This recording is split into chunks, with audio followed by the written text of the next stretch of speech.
దేవుడు కిటికీ విప్పితే నీ ఉద్యోగం కోసం వెతక్క ముందే ఉద్యోగం నీ ఇంటికి వస్తుంది. నీవు క్లయింట్ కోసం తిరగక ముందే కాంట్రాక్ట్ నీ టేబుల్ మీద పడుతుంది.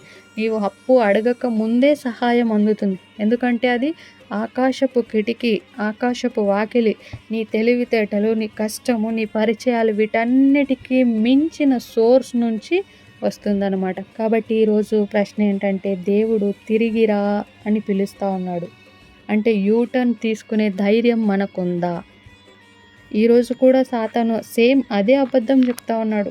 నీ చెవిలో నూరి పోస్తా ఉన్నాడు. వాటిని వింటున్నావేమో జాగ్రత్త. మన పశ్చాత్తాపంలో యాక్షన్ ఉందా? దీవెన గ్యారంటీనా? ఎందుకంటే ఇది దేవుడే స్వయంగా ఛాలెంజ్ చేస్తున్నాడు కాబట్టి. నన్ను పరీక్షించి చూడు, నేను చేయకపోతే అప్పుడు అడుగు అంటున్నాడు దేవుడు. అయితే యెహోవా తనని ఎడబాసెనని అతనికి తెలియలేదంట.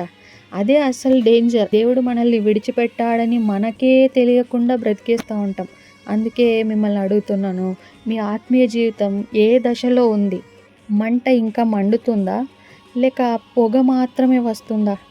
లేక పూర్తిగా ఆరిపోయి బూడిద మాత్రమే మిగిలిందా? దేవుడు మన గతాన్ని చూడడండి, మన నిర్ణయాన్ని చూస్తాడు. చాలామంది అనుకుంటారు, నేను చాలా సంవత్సరాలు దశం భాగం ఇవ్వలేదు, ఇప్పుడు ఇస్తే ఏం లాభం? దేవుడు అసలు క్షమిస్తాడా? కాబట్టి దేవుణ్ణి పరీక్షించే ధైర్యం ఉందా? ఓకే, ప్రైజ్ అలాడండి అందరికీ మరొకసారి.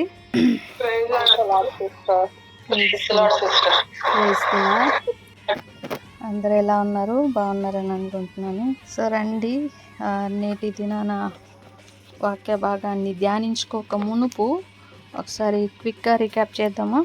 లాస్ట్ వీక్ ఏం చెప్పుకున్నాం, టైటిల్ ఏంటి, పాయింట్స్ ఏం చెప్పుకున్నాం? నాకు తెలిసి అందరూ ఫాలో అవుతున్నారని అనుకుంటున్నాను. యూట్యూబ్లో కూడా అప్లోడ్ చేయబడింది. మీరందరూ లాస్ట్ వీక్ దేవుడు మారలేదు, జాగ్రత్త పక్క. ఓకే, అందులో ఏం పాయింట్స్ చూసుకున్నాం? మార్పు లేని దేవుని స్వభావము, మారిపోయిన దేవుని పిలుపు, ఆయన ప్రేమలో లేదు, ఆయన వాక్యంలో మార్పు లేదు, ఆయన న్యాయంలో మార్పు లేదు. ఎస్. సో ఇంకా చూసుకున్నాం కదా, సముద్రంలో లేయర్స్గా 3 లేయర్స్ ఉంటాయని, ఆ లేయర్స్ మన స్పిరిచువల్ లైఫ్కి ఎలా అప్లై చేసుకోవాలనేది చూసుకున్నాం. ఓకే, నేటి దినాన పోస్టర్ చూసారండి అందరూ? ఏ భాగం? దేవుణ్ణి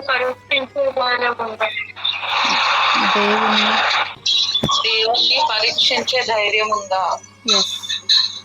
ఎస్, థ్యాంక్ యూ. సో దేవుణ్ణి పరీక్షించే ధైర్యం ఉందా అనేది మన టైటిల్ నేటి భాగాన. రండి, మలాకి గ్రంథము 3వ అధ్యాయము 7వ వచనం నుంచి 12వ వచనాల వరకు నేటి భాగం కొరకే చదువుకుంటాం. 3వ అధ్యాయము 7వ వచనం నుంచి 12వ వచనం వరకు ఉత్తర ప్రత్యుత్తరాలుగా చదువుకుంటాం. 7వ వచనం నేను చదువుతున్నాను. మీ పితరుల నాటి నుండి మీరు నా కట్టడలను గైకొనక వాటిని త్రోసివేసితిరి. అయితే మీరు నా తట్టు తిరిగిన ఎడల నేను మీ తట్టు తిరుగుదునని సైన్యములకు అధిపతియగు యెహోవా సెలవీయగా, మేము దేని విషయంలో తిరుగుదుమని మీరందరూ. మానవుడు దేవుని యొక్క దొంగిలునా?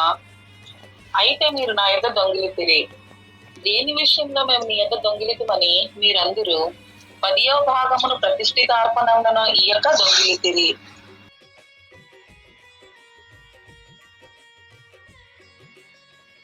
9వ వచనం చదువుతున్నాను. ఈ జనులందరూ నా యొద్ద దొంగిలిచునే ఉన్నారు, మీరు శాపగ్రస్తులై ఉన్నారు. 10వ వచనం ఎవరైనా చదవండి.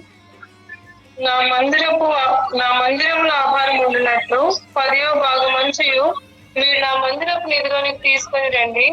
దీన్ని చేసి మీరు నన్ను శోధించిన ఎడల నేను ఆకాశం వాక్యంలో నిలిపి పట్టజాలంత విస్తారంగా దేవుళ్ళు కుమ్మరించదని సైన్యములకు అధిపతి యెహోవా సెలవిచ్చుచున్నాడు.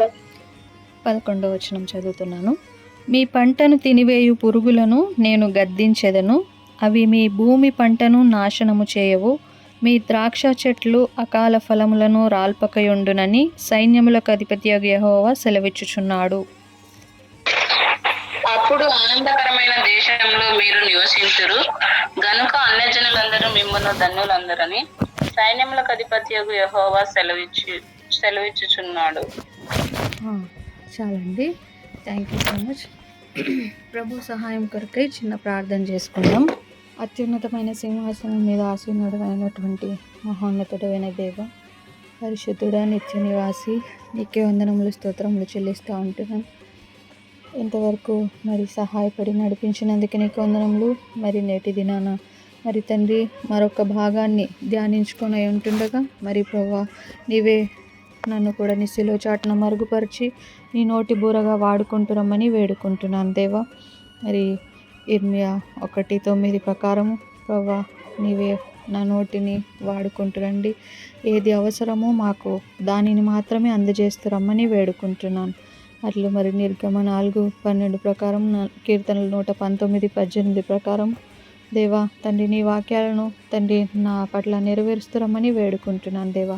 పరిశుద్ధాత్మ సహాయము మరి ప్రభా ఆ గడియలోని సమస్తమును నేర్పిస్తుందన్న వాక్య ప్రకారము ప్రభా మరి నీవు ఎవరితో ఏదైతే మాట్లాడాలి అనుకుంటున్నావో, ఏదైతే హెచ్చరించాలి అని అనుకుంటున్నావో మరి దానిని మాత్రమే కేవలము మరి నా నోట పలికిస్తురమ్మని మరలా వేడుకుంటూ, మాకు అవసరమైనది మాత్రమే వేడుకుంటూ మరి ప్రభువా శత్రు ఆటంకాలన్నింటినీ తొలగిస్తామని నమ్మి స్తుతిస్తూ యేసుక్రీస్తు అతి పరిశుద్ధమైన నామం పేరిట స్తుతించి ప్రార్థించి అడిగి వేడుకొనిచున్నాము తండ్రి, ఆమేన్. ఓకే. దేవుణ్ణి పరీక్షించే ధైర్యం ఉందా? మలాకి 3:10 దేవుడు స్వయంగా చెప్పిన ఏకైక సందర్భము నన్ను పరీక్షించి చూడండి అని చెప్పాడు. ఇది దేవుడు చేస్తున్న సవాలు, ఛాలెంజ్, అవకాశం కూడా. ఈ వాక్య భాగాన్ని మనము 3 భాగాలుగా విభజించుకోవచ్చు. ఒకటి 3 మెయిన్ హెడ్డింగ్స్ చెప్తున్నాను. ఫస్ట్ పాయింట్ వచ్చేసి దేవుని ఆరోపణ. ఏమని దేవుడు ఆరోపణ చేస్తున్నాడంటే మనం దొంగిలిస్తున్నామని దేవుని ఆరోపణ అనమాట. సెకండ్ పాయింట్ వచ్చేసి దేవుని సవాలు. ఏమి ఆ దేవుని సవాలు ఏం చేస్తున్నాడు అంటే నన్ను పరీక్షించుకోండి అని దేవుడు సవాల్ చేస్తున్నాడు. తర్వాత థర్డ్ పాయింట్ ఏంటంటే దేవుని రక్షణ, ఫలభరితమైన జీవితం గురించి దేవుని రక్షణ అనేది. ఈ 3 పాయింట్లు, దేవుని ఆరోపణ, దేవుని సవాలు, దేవుని రక్షణ అనే ఈ 3 విషయాల గురించే మనము నేటి భాగంలో ధ్యానించుకొని ఉంటున్నాం. కనుక అందులో మళ్ళీ 3 సబ్ హెడ్డింగ్స్ చూసుకుంటాం. చివరి వరకు మనము వీటిని ఫాలో అవుతాం. సో ఫస్ట్ మెయిన్ పాయింట్ ఏంటండి? దేవుని ఆరోపణ. ఓకే. దేవుని ఆరోపణ ఏమని ఆరోపిస్తున్నాడంటే మనం దొంగిలిస్తున్నామని. 8వ వచనం ఎవరైనా చదవండి. ఇప్పుడు దేవుని యొద్ద దొంగిలినా అయితే మీరు నా యొద్ద దొంగిలితిరి. దేని విషయం చదవండి. దేని విషయంలో మేము నీ యొద్ద దొంగిలితిమని మీరందరూ 10వ భాగమును ప్రతిష్ఠిత అర్పణలను ఇయ్యక దొంగిలితిరి. చాలా సిస్టర్, థ్యాంక్ యూ. సో దేవుడు ఇశ్రాయేలును నన్ను దొంగిలించారు అని ఆరోపిస్తున్నాడు. ఇది కేవలం డబ్బు గురించి మాత్రమే కాదు, హృదయ వైఖరి గురించి దేవుడు ఆరోపిస్తున్నాడు. ఇందులో మనం సబ్ హెడ్డింగ్స్ మళ్ళీ చూసుకుంటే ఫస్ట్ది మనం వెనుదిరిగినప్పుడు దేవుడు పిలుస్తాడు. 1.1 లేదా ఫస్ట్ సబ్ హెడ్డింగ్ ఫస్ట్ పాయింట్లో మనం వెనుదిరిగినప్పుడు దేవుడు పిలుస్తాడు. సో 7వ వచనంలో చూడొచ్చు, మీరు నా తట్టు తిరిగిన ఎడల అంటాడు. దేవుడు మలాకి ద్వారా మాట్లాడుతున్న మాటలు చాలా సీరియస్గా ఉన్నాయి. మీ పితరుల నాట నుండి మీరు నా కట్టడలను గైకొనక వాటిని త్రోసివేసితిరి అంటున్నాడు. ఇక్కడ గమనించాల్సింది, దేవుడు ఇంకా దశంభాగం గురించి మాట్లాడలేదు. అప్పటికి ముందు సంబంధం తెగిపోయింది అని చెప్తున్నాడు, ఆ తర్వాతే దశంభాగం గురించి. సో ఫస్ట్ది సమస్య డబ్బుతో మొదలు కాలేదు, అవిధేయతతో మొదలైందనమాట. ఇశ్రాయేలీయులు దేవుని మందిరానికి కానుకలు తేకపోవడం అనేది పైకి కనిపించే సిమ్టమ్స్ మాత్రమే, పైకి కనిపించే లక్షణం మాత్రమే. అసలు రోగం ఏంటంటే వాళ్ళు దేవుని మాటను లెక్క చేయడం మానేశారు. త్రోసివేసితిరి అనే మాట ఉంది కదా, త్రోసివేసితిరి అనే మాటకు హీబ్రూలో చాలా బలమైన అర్థం ఉందండి. అంటే పొరపాటున పడిపోయింది అని కాదు, కానీ కావాలని విసిరి పారేశారు అనే అర్థం వస్తుందన్నమాట. మరి సౌలు రాజును గుర్తు చేసుకోండి. దేవుడు అమాలేకీయులను పూర్తిగా నాశనం చేయమంటే అతను మంచి మంచి గొర్రెలను, పశువులను పక్కకు సైడ్ చేసేసాడనమాట. పైకి చూస్తే బలులు అర్పించడానికే అన్నాడు, కానీ సమూయేలు స్పష్టంగా చెప్పాడు, మాట వింటే శ్రేష్టం కదా అని. మరి దేవునికి మన కానుక కంటే ముందు మన విధేయత కావాలని ఆయన ఆశిస్తూ ఉన్నాడు. ఈరోజు మనం కూడా అంతే కదా. ఆదివారం చర్చికి వస్తాం, పాటలు పాడతాం, పాస్టర్ గారు ప్రసంగం చెప్తే ఆమెన్ చెప్తాం. కానీ ఇంటికి వెళ్ళాక, ఆఫీసుకి వెళ్ళాక దేవుని మాట ప్రకారం బ్రతకం. నీ వ్యాపారంలో అబద్ధం చెప్తావు, ఇంట్లో భార్యతో ప్రేమగా ఉండవు, ఫోన్లో చూడకూడనివి చూస్తారు. మరి అప్పుడు దశమ భాగం ఇచ్చినా కూడా దేవునికి ఇష్టం ఉండదనమాట. ఎందుకంటే లోపల హృదయము వెనుదిరిగిపోయింది. వెనుదిరగడం అనేది ఒక్క రోజులో జరగదండి. ఎవ్వరు కూడా ఉదయం లేవగానే ఈరోజు నుంచి నేను దేవుణ్ణి విడిచిపెడదాం అని నిర్ణయించుకోరు. అది మెల్లమెల్లగా జరిగే ప్రాసెస్ అనమాట. ఒక రకంగా చెప్పాలంటే స్లో పాయిజన్ లాంటిది. మొదట ప్రార్థనలో బలం తగ్గుతుంది. రేపటి నుంచి ప్రార్థన చేద్దాంలే, ఉదయం లేచి ప్రార్థన చేద్దాంలే అని అనుకుంటాం. పోస్ట్పోన్ చేస్తూ ఉంటాం. మనకు నిన్న మీటింగ్ పోస్ట్పోన్ అయిన లాగున. సో అట్లా అనుకుంటాం. తర్వాత బైబిల్ చదవడం మానేస్తాం. టైం లేదు అని సాకు చెప్తాం. తర్వాత చర్చికి రావడం తగ్గిస్తాం. ఆన్లైన్లో వింటాలి అని అనుకుంటాం. చివరికి దశమ భాగం కూడా ఆపేస్తాం. అన్ని ఖర్చులు పెరిగిపోయాయి, నాకు దేవుడికి తెలుసు కదా, దేవుడు అర్థం చేసుకుంటాడులే అని మనకు మనమే సర్ది చెప్పుకుంటాం అనమాట. మరి సంసోను జీవితం చూడండి. దెలీలా ఒత్తిడి చేసినప్పుడు ఒక్కసారిగా బలం పోయిందా అండి సంసోనుకు? ఒకేసారి బలం పోయిందా? ఇదిగో ఫిలిష్తీయులు నీ మీద పడుతున్నారు అన్నప్పుడు ఒకసారిగా బలం పోలేదు. ఫస్ట్ అబద్ధం చెప్పాడు, తర్వాత సగం నిజం చెప్పాడు, లాస్ట్లో పూర్తి రహస్యం బయట పెట్టేశాడు. ఒక్కసారిగా చెప్పలా. మరి న్యాయాధిపతులు 16వ అధ్యాయం 20వ వచనంలో ఉంటుంది కదా, అయితే యెహోవా తనని ఎడబాసెనని అతనికి తెలియలేదంట. అదే అసలు డేంజర్. దేవుడు మనల్ని విడిచిపెట్టాడని మనకే తెలియకుండా బ్రతికేస్తూ ఉంటాం. అందుకే మిమ్మల్ని అడుగుతున్నాను, మీ ఆత్మీయ జీవితం ఏ దశలో ఉంది? మంట ఇంకా మండుతుందా, లేక పొగ మాత్రమే వస్తుందా, లేక పూర్తిగా ఆరిపోయి బూడిద మాత్రమే మిగిలిందా? దేవుడు కోపంతో అనడం లేదు, కానీ ప్రేమతో పిలుస్తూ ఉన్నాడు. అయితే మీరు నా తట్టు తిరిగిన ఎడల. ఈ మాటలో దేవుని హృదయం కనిపిస్తుందండి. ఆయన మనల్ని దొంగలని ఆరోపించిన వెంటనే శపించలేదు. సరే మీరు దొంగిలించారు కాబట్టి ఇక మీ పని అయిపోయింది అని అనలేదు. పైగా తిరిగి రండి, నా తట్టు తిరిగిన ఎడల అంటున్నాడు. ఇది తప్పిపోయిన కుమారుని ఉపమానం లాంటిది. మరి లూకాసు వార్త 15వ అధ్యాయంలో ఆ కొడుకు తండ్రి ఆస్తి అంతా పాడు చేసేసి పందుల దగ్గరకు కూడా వెళ్తాడు కదా. కానీ బుద్ధి వచ్చినప్పుడు ఇంటి వైపుకు తిరుగుతాడు. వాక్యం చెప్తుంది, అతడు ఇంకా దూరమున ఉండగానే తండ్రి అతన్ని చూచి కనికరపడి పరిగెత్తిపోయి అతని మెడ మీద పడి ముద్దు పెట్టుకుంటాడు కదా. మరి తండ్రి ముందు లెక్క చెప్పు, ఎంత తగిలేసావో చెప్పు అని అనలా, ముందు స్నానం చేసిరా అనలా. పందుల వాసనతో ఉన్న కొడుకునే కౌగిలించుకున్నాడు కదండి. దేవుడు కూడా అంతే.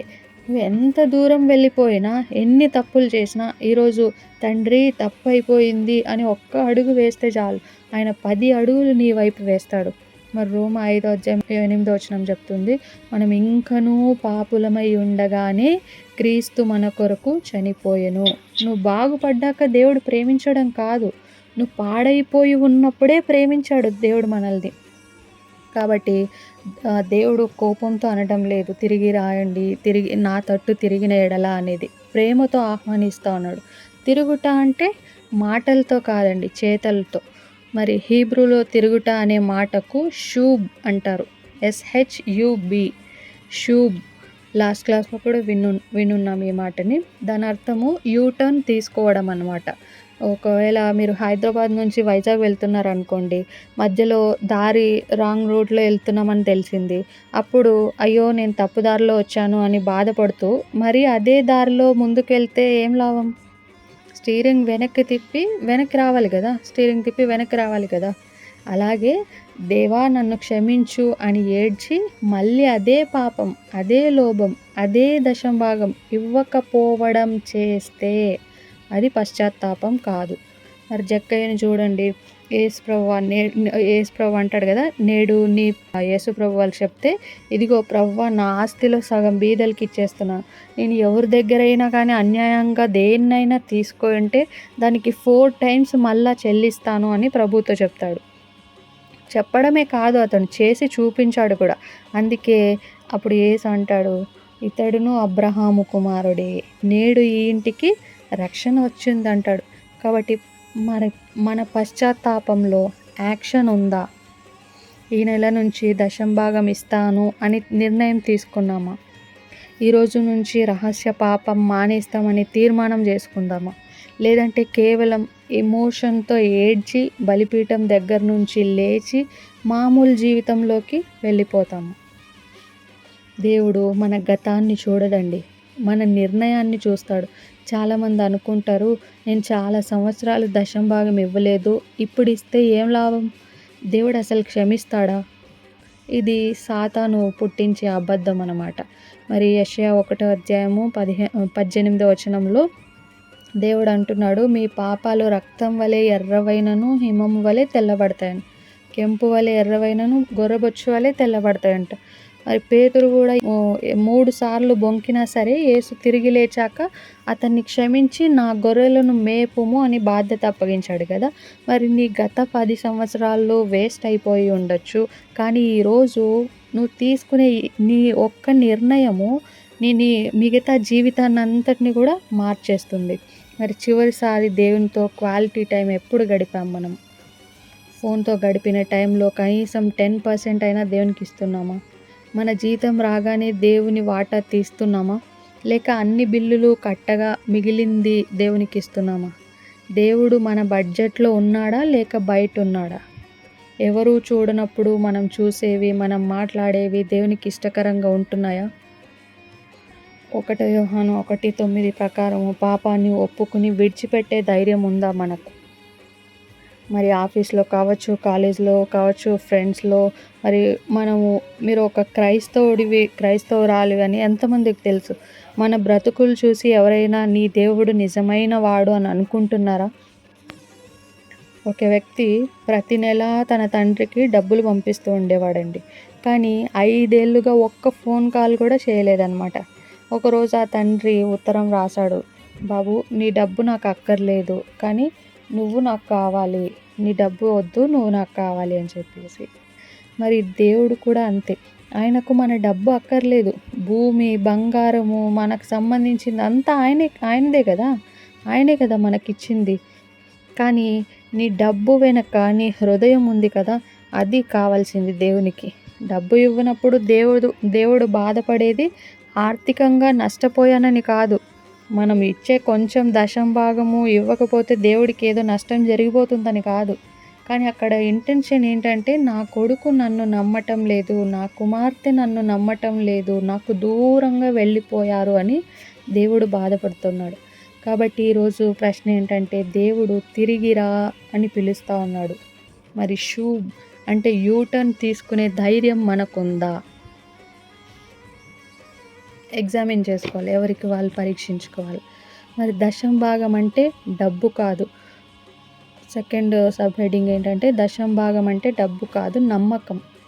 సో మలాకి 3:8 10వ భాగాన్ని ప్రతిష్ఠ అర్పణలను ఇయ్యక దొంగిలితిరి అని ఉంటుంది కదా. సో ఇక్కడ దేవుడు దొంగిలితిరి అనే మాట వాడాడు. ఎందుకు అంత స్ట్రాంగ్గా డైరెక్ట్గా మాట్లాడాడు? ఎందుకంటే 10% అనేది డబ్బుతో లెక్కేసే లెక్క కాదు, సంబంధంతో లెక్కేసే లెక్క అనమాట. అసలు 10% ఎవరిదండి? నీది కాదు, నాది కాదు, దేవునిది అది కదా. మరి లేవియకాండం 27:30 చాలా స్పష్టంగా చెప్తుంది, భూధాన్యములలోనేమి, వృక్ష ఫలములలోనేమి, భూఫలములన్నిటిలో 10% యెహోవా సొమ్ము, అది యెహోవాకు ప్రతిష్ఠితమగును అని. మరి అంటే మనకు లేదా మీలో ఎవరికైనా ఒక 50,000 జీతం వచ్చిందనుకోండి, ఆ మొత్తం 50,000 మీది కాదు, అందులో కేవలం 45,000 మాత్రమే మీది. మిగతా 5,000 ఫస్ట్ నుంచి కూడా అది దేవునిదే. ఆ 5,000 నువ్వు వాడేసుకుంటే దేవుని సొమ్ము వాడేసుకున్నట్టే కదా. అందుకే దేవుడు దొంగిలితిరి అంటున్నాడు. ఇంకా అర్థమయ్యేలా చెప్పాలంటే, మీ ఫ్రెండ్ మీ దగ్గర ఒక 10,000 దాచిపెట్టుకో కొన్ని రోజులు అని చెప్పి ఇచ్చాడనుకోండి. మరి మీరు తీసుకొని, అరే ఎలాగూ వాడు ఇప్పుడప్పుడే అడగట్లేదు అని చెప్పి అందులో ఆ 10,000లో ఒక 2,000 ఖర్చు పెట్టేసాం. తర్వాత వాళ్ళొచ్చి అడిగినప్పుడు 8,000 ఇచ్చి ఇదిగో నీ డబ్బు అంటే వాళ్ళు ఊరుకుంటారా? ఏవండీ? 2,000 వాడుకొని 8,000 ఇస్తే వాళ్ళకు మళ్ళీ వచ్చి అడిగినప్పుడు ఊరుకుంటారా వాళ్ళు? ఏమంటారు? ఒప్పుకోరు కదా! అది నీ డబ్బు కాదురా, నాదది. నువ్వు 2,000 దొంగతనం చేసావన్నా అంటాడు కదా! దేవునితో కూడా అంతే. అబ్రహామును చూడండి, ఆదికాండం 14వ అధ్యాయం 20వ వచనంలో మెల్కీసెదెకుకు తను గెలిచినదంతటిలో 10వ వంతు ఇచ్చాడు. ఇది ఎప్పుడు ధర్మశాస్త్రం రాకముందే ఇచ్చాడు. ఎందుకంటే ఆకాశానికి భూమికి సృష్టికర్త అయిన సర్వోన్నతుడగు దేవుడు తనకు విజయం ఇచ్చాడని నమ్మాడు అబ్రహాము. దశంభాగం అనేది లా కాదు, నమ్మకానికి గుర్తు అన్నమాట. మరి దశంభాగం ఇవ్వకపోవడం వెనక అపనమ్మకం ఉంది. ఇశ్రాయేలీయులు ఎందుకు ఇవ్వలేదు? ఇస్తే నాకు సరిపోదేమో అనే భయం. ఈ నెల కరెంటు బిల్లు, ఇంటి అద్దె, రూమ్ రెంటు, పిల్లల ఫీజు ఇవన్నీ కట్టాక నాకు ఇంకేం మిగులుతుంది అని లెక్కలేసుకుంటాం.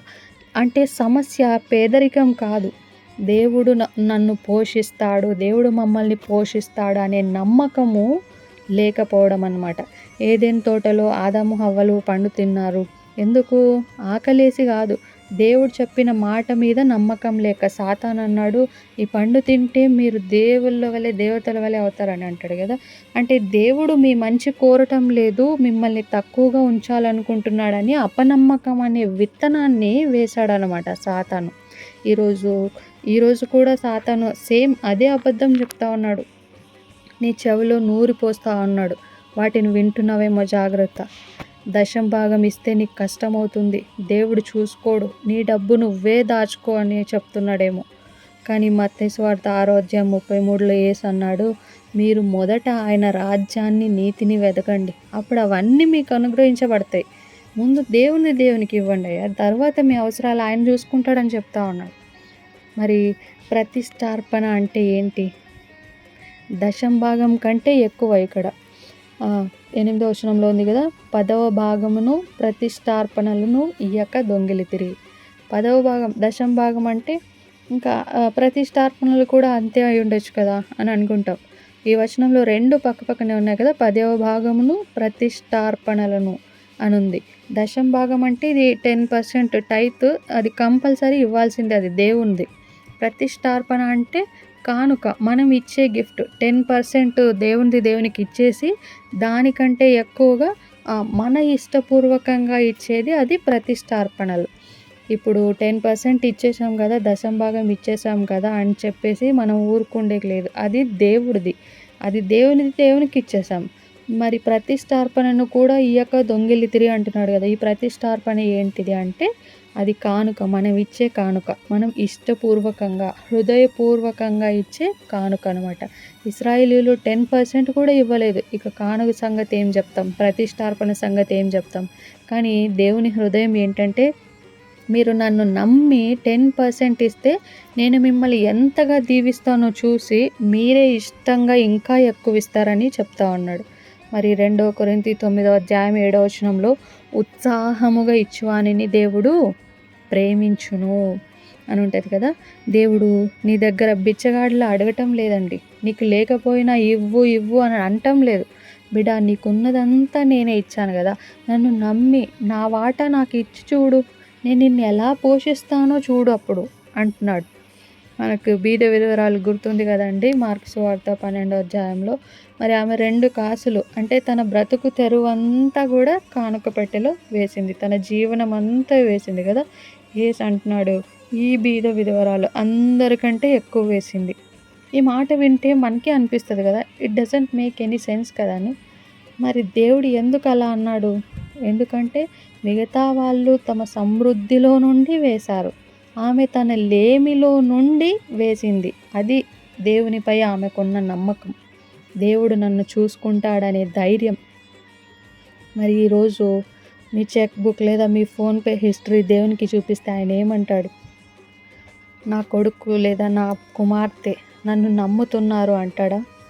లేక వీడు నన్ను దొంగిలిస్తున్నాడు, వీళ్ళు నన్ను దొంగిలిస్తున్నారు అంటాడా? మన 10%ని దేవునికి ఇవ్వడానికి భయపడుతున్నామంటే it's not your financial or economical problem, it's your spiritual problem.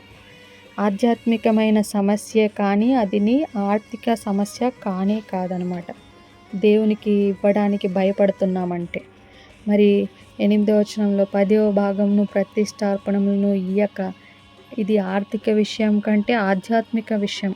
దశమ భాగం అంటే దేవుడే నా పోషకుడు అనేది ఒప్పుకోవడం అనేది దశమ భాగం అనమాట. దేవుడే నా పోషకుడని ఒప్పుకోవడం. మరి ఆదాము పండు తిన్నది ఆకలితో కాదు, అపనమ్మకంతో తిన్నాడు. మరి అవిధేయతకు మూల్యం ఏంటి? 3వ సబ్ హెడ్డింగ్ ఫస్ట్ పాయింట్లో అవిధేయతకు మూల్యం శాపం. 9వ వచనం ఎవరైనా చదవండి. ఈ జనులందరూ నా యొద్ద దొంగిలిచునే ఉన్నారు, మీరు శాపగ్రస్తులై ఉన్నారు. నా యొద్ద దొంగిలిచునే ఉన్నారంట. ఇది వినడానికి కష్టంగా ఉంది కదా. దేవుడు మీరు శపింపబడిన వారు అంటున్నాడు. కానీ దీన్ని సరిగ్గా అర్థం చేసుకోవాలి. శాపం అంటే దేవుడు నిన్ను కొట్టడం కాదు, దేవుని కాపుదల తొలగిపోవడం. చాలామంది అనుకుంటారు, దశమ భాగం ఇవ్వకపోతే దేవుడు నా మీద కోప్పడి నా కార్కి యాక్సిడెంట్ చేయిస్తాడు, నా పిల్లలకి జ్వరం తెప్పిస్తాడు అని అనుకుంటాడు. కాదు, దేవుడు అంత చిన్నబుచ్చుకునేవాడు కాదండి. శాపం అంటే ఏంటో ద్వితీయోపదేశకాండం 28వ అధ్యాయంలో ఉంది. దేవుడు అన్నాడు, నా మాట వినకపోతే నీ గంపయు పిండి పిసుకు తొట్టియు శపింపబడును. అది ఎప్పుడు శపింపబడుతుంది అంటే మాట వినకపోతే. అంటే దేవుడు వచ్చి నీ గంపను తన్నడం కాదు, నీ గంపకున్న కాపుదలను తీసేస్తాడు. సెక్యూరిటీ ఉండదు. అప్పుడు దొంగ రావచ్చు, దొంగ వచ్చి కొట్టేస్తాడు, ఎలకొచ్చి కొరికేస్తుంది, పురుగు పట్టి నాశనం అయిపోతుంది కదా. ఆ సెక్యూరిటీ అనేది, దేవుని కాపుదల అనేది పోతుంది. ఎప్పుడు మనం దేవుని మాట విననప్పుడు. దేవుడు చెప్పాడు కదా, ఇవన్నీ దొంగిలిస్తున్నారు, మీరు దశమ భాగము ప్రతిష్టార్పణలు ఇవ్వాల్సింది, వాటిని ఇవ్వకుండా మీరు దొంగిలిస్తున్నారు కాబట్టి శాపగ్రస్తులై ఉన్నారని. మరి యోబు చూస్తే మరి సాతాను దేవునితో అంటాడు, నీవు అతనికి అతని ఇంటికి అతనికి కలిగిన సమస్తమునకు చుట్టూ కంచె వేసితివి కదా అని సాతాను దేవుడితో అంటూ ఉన్నాడు కదా. మరి దేవుని కాపుదల అనేది ఒక కంచె లాంటిది అనమాట. మనము విధేయతతో ఉంటే ఆ కంచె ఉంటుంది, అవిధేయతతో ఉంటే దేవుడు బలవంతంగా కాపలా కాయడు, కంచె ఆటోమేటిక్గా తొలగిపోతుంది. అది మన కంటికి కనపడదు, ఇన్విజిబుల్ కంచె అనమాట. అప్పుడు సాతాను ఈజీగా ఎంటర్ అయిపోతాడు లోపలికి. హగ్గయి 1:6లో దేవుడు అంటున్నాడు, చదవండి వీలైతే ఎవరైనా అది. హగ్గయి 1వ అధ్యాయము 6వ వచనము. మీరు విస్తారముగా కొంచెమే పడలేదు, మీరు భోజనం చేయుటలో ఆకలి తీరకై ఉన్నది, పానం చేయుటలో దాహం తీరకై ఉన్నది, బట్టలు చలి ఆగుతున్నది, పనివారు కష్టం చేసి జీతం సంపాదించుకునేను, జీతం చినిగిపోయిన సంచిలో వేసినట్టుగా ఉన్నది. ఎందుకు అలా ఉంది అంటే, ఎందుకంటే దేవుని మందిరం పాడైపోయి ఉంటే వాళ్ళు మాత్రం సొంత ఇల్లు కట్టుకుంటా ఉన్నారు. దేవుని కాపుదల దేవుడు తీసేశాడనమాట. కాబట్టి మీరు భోంచేసినా ఆకలి తీరకుండా ఉంది, వస్త్రాలు కట్టుకున్నా చలి ఆగకుంది, కూలివాడు జీతం సంపాదించుకున్నా చినిగిపోయిన సంచిలో వేసినట్టు ఉన్నదంట. అంటే ఎక్కడ వచ్చింది అక్కడే అయిపోతూ ఉంది. సో ఇదంతా ఎందుకు అంటే, మరి వీళ్ళు దేవునికి ఇవ్వాల్సిన ప్రథమ ఫలము ఇవ్వక, దేవునికి ఇవ్వాల్సిన ప్రయారిటీ ఇవ్వకపోవడం వలన ఈ కాపుదల, ఈ కంచె అనేది తొలగిపోయిందనమాట. అదే శాపం. శాపం అనేది వ్యక్తిగతం కాదు, ఇది సామూహికం అనమాట. మరి ఈ జనమంతయు నన్ను దొంగిలించుచున్నారు, మీరు శపింపబడిన వారు. 9వ వచనంలో కదా, ఈ జనులందరూ నా యొద్ద దొంగిలిచునే ఉన్నారు అంట. మరి ఒకరు ఇద్దరు ఇవ్వకపోతే ఓకే, కానీ జనమంతా కలిసి దేవుణ్ణి దోచుకుంటున్నారు. అప్పుడే దేశం మీదికే శాపం వస్తుంది. ఒక సంఘంలో ఒక 100 కుటుంబాలు ఉన్నాయనుకోండి, 90 కుటుంబాలు దశమ భాగం ఇవ్వరు. అప్పుడు సంఘము దానికి ఉన్న అద్దె కట్టుకోలేదు, పాస్టర్ గారికి జీతం ఇవ్వలేదు, మిషనరీ పని ఆగిపోతుంది, బీదలకు సహాయం అందట్లేదు. ఎవరు నష్టపోయినట్టు ఇక్కడ? ఆ 90 కుటుంబాలేనా, మిగిలిన 10 కుటుంబాలు కూడానా? మిగిలిన 10 కుటుంబాలు కూడా కదా. ఆ 90 కుటుంబాలే కాదు, విధేయతతో ఉన్న 10 కుటుంబాలు కూడా నష్టపోతాయి. వాళ్ళు రెగ్యులర్గా ఇస్తున్నారు, దశంభాగం ఇస్తున్నారు, వాళ్ళు ప్రతిష్టార్పణలు ఇస్తున్నారు 10 కుటుంబాలు. కానీ ఈ 90 కుటుంబాలు ఇవ్వకపోవడం వల్ల, అవిధేయతతో ఉన్న ఈ 90 కుటుంబాల వల్ల అన్నిట్లో పర్ఫెక్ట్గా ఉన్న ఈ 10 కుటుంబాలు కూడా నష్టపోతాయి. ఎందుకంటే సంఘం బలహీన పడిపోతుంది కదా. కాబట్టి మీరు ఎవరి ద్వారా అయినా మేలు పొందుతున్నారు అంటే, వారు ఎంత దూరంలో ఉన్నా సరే వారికి మీ నుండి సప్లై ఆగిపోకూడదు. మరి గలతీయులకు రాసిన పత్రిక 6వ అధ్యాయం 6వ వచనంలో ఉంటుంది కదా, వాక్యోపదేశం పొందువాడు ఉపదేశించువానికి మంచి పదార్థములన్నిటిలో భాగమియ్యవలెను. కాబట్టి మనం ఏదైనా ఒక ఆధ్యాత్మిక వాక్యోపదేశకుల నుండి వింటూ ఆత్మీయంగా ఎంతో కొంత మెరుగుపడుతున్నామంటే అలా వదిలేయటం కాదు, ఎంతో కొంత సమర్పించుకోమని దాని అర్థం. అలాగే ఒక దేశంలో అవినీతి, లంచగొండితనం ఎక్కువైతే నీతిమంతుడు కూడా కష్టపడతాడు. ఎందుకంటే దేశం మీద దేవుని ఆశీర్వాదం తగ్గిపోతుంది కదా. మరి శాపం నుంచి బయటపడే మార్గం లేదా? శాపం నుంచి బయటపడే మార్గము ఒక్కటే, దేవుని యొద్దకు తిరిగి రావటం. దేవుడు శపింపబడిన వారు అని అక్కడితో ఆపలేదండి. తర్వాత వచనంలో చూస్తే నా మందిరానికి చదవండి 10వ వచనం. ఉండినట్లు 10వ భాగం అంతయు మీరు నా మందిరపు నిధిలోనికి తీసుకొని రండి. దీని చేసి మీరు నన్ను శోధించిన ఎడల నేను ఆకాశపు వాక్యములను విప్పి పట్టజాలనంత విస్తారముగా దీవెనలు కుమ్మరించదనని సైన్యములకు అధిపతి యెహోవా సెలవిచ్చుచున్నాడు. చాలండి. నా మందిరం నిధిలోనికి తీసుకుని రండి, దీని చేసి మీరు నన్ను శోధించినడలా, ఫస్ట్ మీరు చేయండి, చేసిన తర్వాత అప్పుడు నన్ను శోధించండి, చూస్తా, అప్పుడు నేను నీకు ఆన్సర్ ఇస్తా అన్నట్టు దేవుడు చెప్తున్నాడు కదా. దేవుడు శపింపబడిన వారిని అక్కడితో ఆపలేదు కదా. మరి శాపము అంటే శాశ్వతమైన తీర్పు కాదు, మారడానికి ఒక అవకాశం అన్నమాట ఈ శాపం. దేవుడు ఒక శాపం మన మీద పెట్టాడంటే దాని నుంచి మనం ఏదో రియలైజ్ అయ్యి దేవుని యొద్దకు తిరిగి మరలా దేవుని దగ్గరికి వస్తామన్న ఒక హోప్, అంతేకాని శాపం అంటే నిన్ను పూర్తిగా నాశనం చేయాలనేది ఆయన ఉద్దేశం కాదు. క్రీస్తు మన కొరకు శాపమై మనలను ధర్మశాస్త్రపు శాపం నుండి విమోచించాడు. యేసు సిలువలో మన శాపాన్ని భరించాడు. కానీ మనము కావాలని అవిధేయతలో బ్రతికితే ఆ సిలువ ఫలాన్ని అనుభవించలేమన్నమాట. ఒక తండ్రి కొడుకును బడికి పంపకపోతే కొడుకు ఫెయిల్ అవుతాడు, అది తండ్రి శాపం కాదు, చదువు మానేసిన ఫలితం అన్నమాట.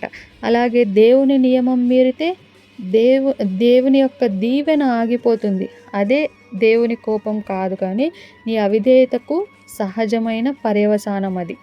కాబట్టి మన జీవితంలో చినిగిపోయిన సంచి ఉందా? ఎంత సంపాదించినా మిగలటం లేదా? హాస్పిటల్ బిల్లు, బండి రిపేర్లు, అనవసర ఖర్చులు, అప్పులు, బాధలు, ఇవన్నీ ఖర్చులు వచ్చి డబ్బు మాయమైపోతుందా? ఒక్కసారి ఆలోచించండి. దేవుని వాటా దేవునికి మనం ఇస్తున్నామా? భయపెట్టడానికి చెప్పటం లేదు, కానీ దేవుడు నిన్ను ప్రేమిస్తున్నాడు కాబట్టే హెచ్చరిస్తున్నాడు. బాబు, నీ కంచె తీసేస్తున్నాను, దొంగ వస్తున్నాడు జాగ్రత్త అని దేవుడు ముందే చెప్తున్నాడు. ఈరోజు నిర్ణయం తీసుకోవాల్సింది మనమే. దేవా, ఇక నుంచి నీది నీకు ఇస్తాను, నా కుటుంబం మీద శాపం కాదు దీవెన ఉండాలి అనేది. మరి మొదటి అంశం, ముఖ్య అంశం, సారాంశం ఏంటంటే మనం దొంగలమని దేవుడు ఆరోపిస్తున్నాడు, కానీ ఆ ఆరోపణలో ప్రేమ ఉంది, తిరిగి రండి అని పిలుపు ఉంది. వెనుదిరిగాం, మనం నమ్మకం లేకుండా బ్రతికాం, శాపం కొని తెచ్చుకున్నాం. కానీ ఈరోజు యూటర్న్ తీసుకుంటే దేవుడు మరి రెండవ ముఖ్యాంశంలో ఇచ్చే వాగ్దానం మనదే అన్నమాట. రెండవ ముఖ్యాంశం ఏంటంటే దేవుని సవాలు, ఛాలెంజ్ కదా.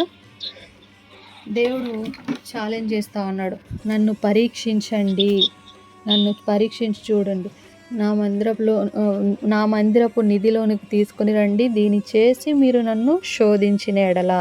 ఇక్కడ బైబిల్లో దేవుడు నన్ను పరీక్షించని చెప్పిన ఏకైక చోటు ఇదే అనమాట. ఎందుకంటే పరీక్షకు షరతు ఉంటుంది, కండిషన్స్ ఉంటాయి, సంపూర్ణ విధేయత. కాబట్టి పాత నిబంధనలో దేవుడు నన్ను పరీక్షించు, నన్ను శోధించు అని ఛాలెంజ్ చేసిన ఒకే ఒక విషయం అనమాట ఇది. దేవుడు సాధారణంగా నన్ను శోధింపవద్దు అంటాడు కదా.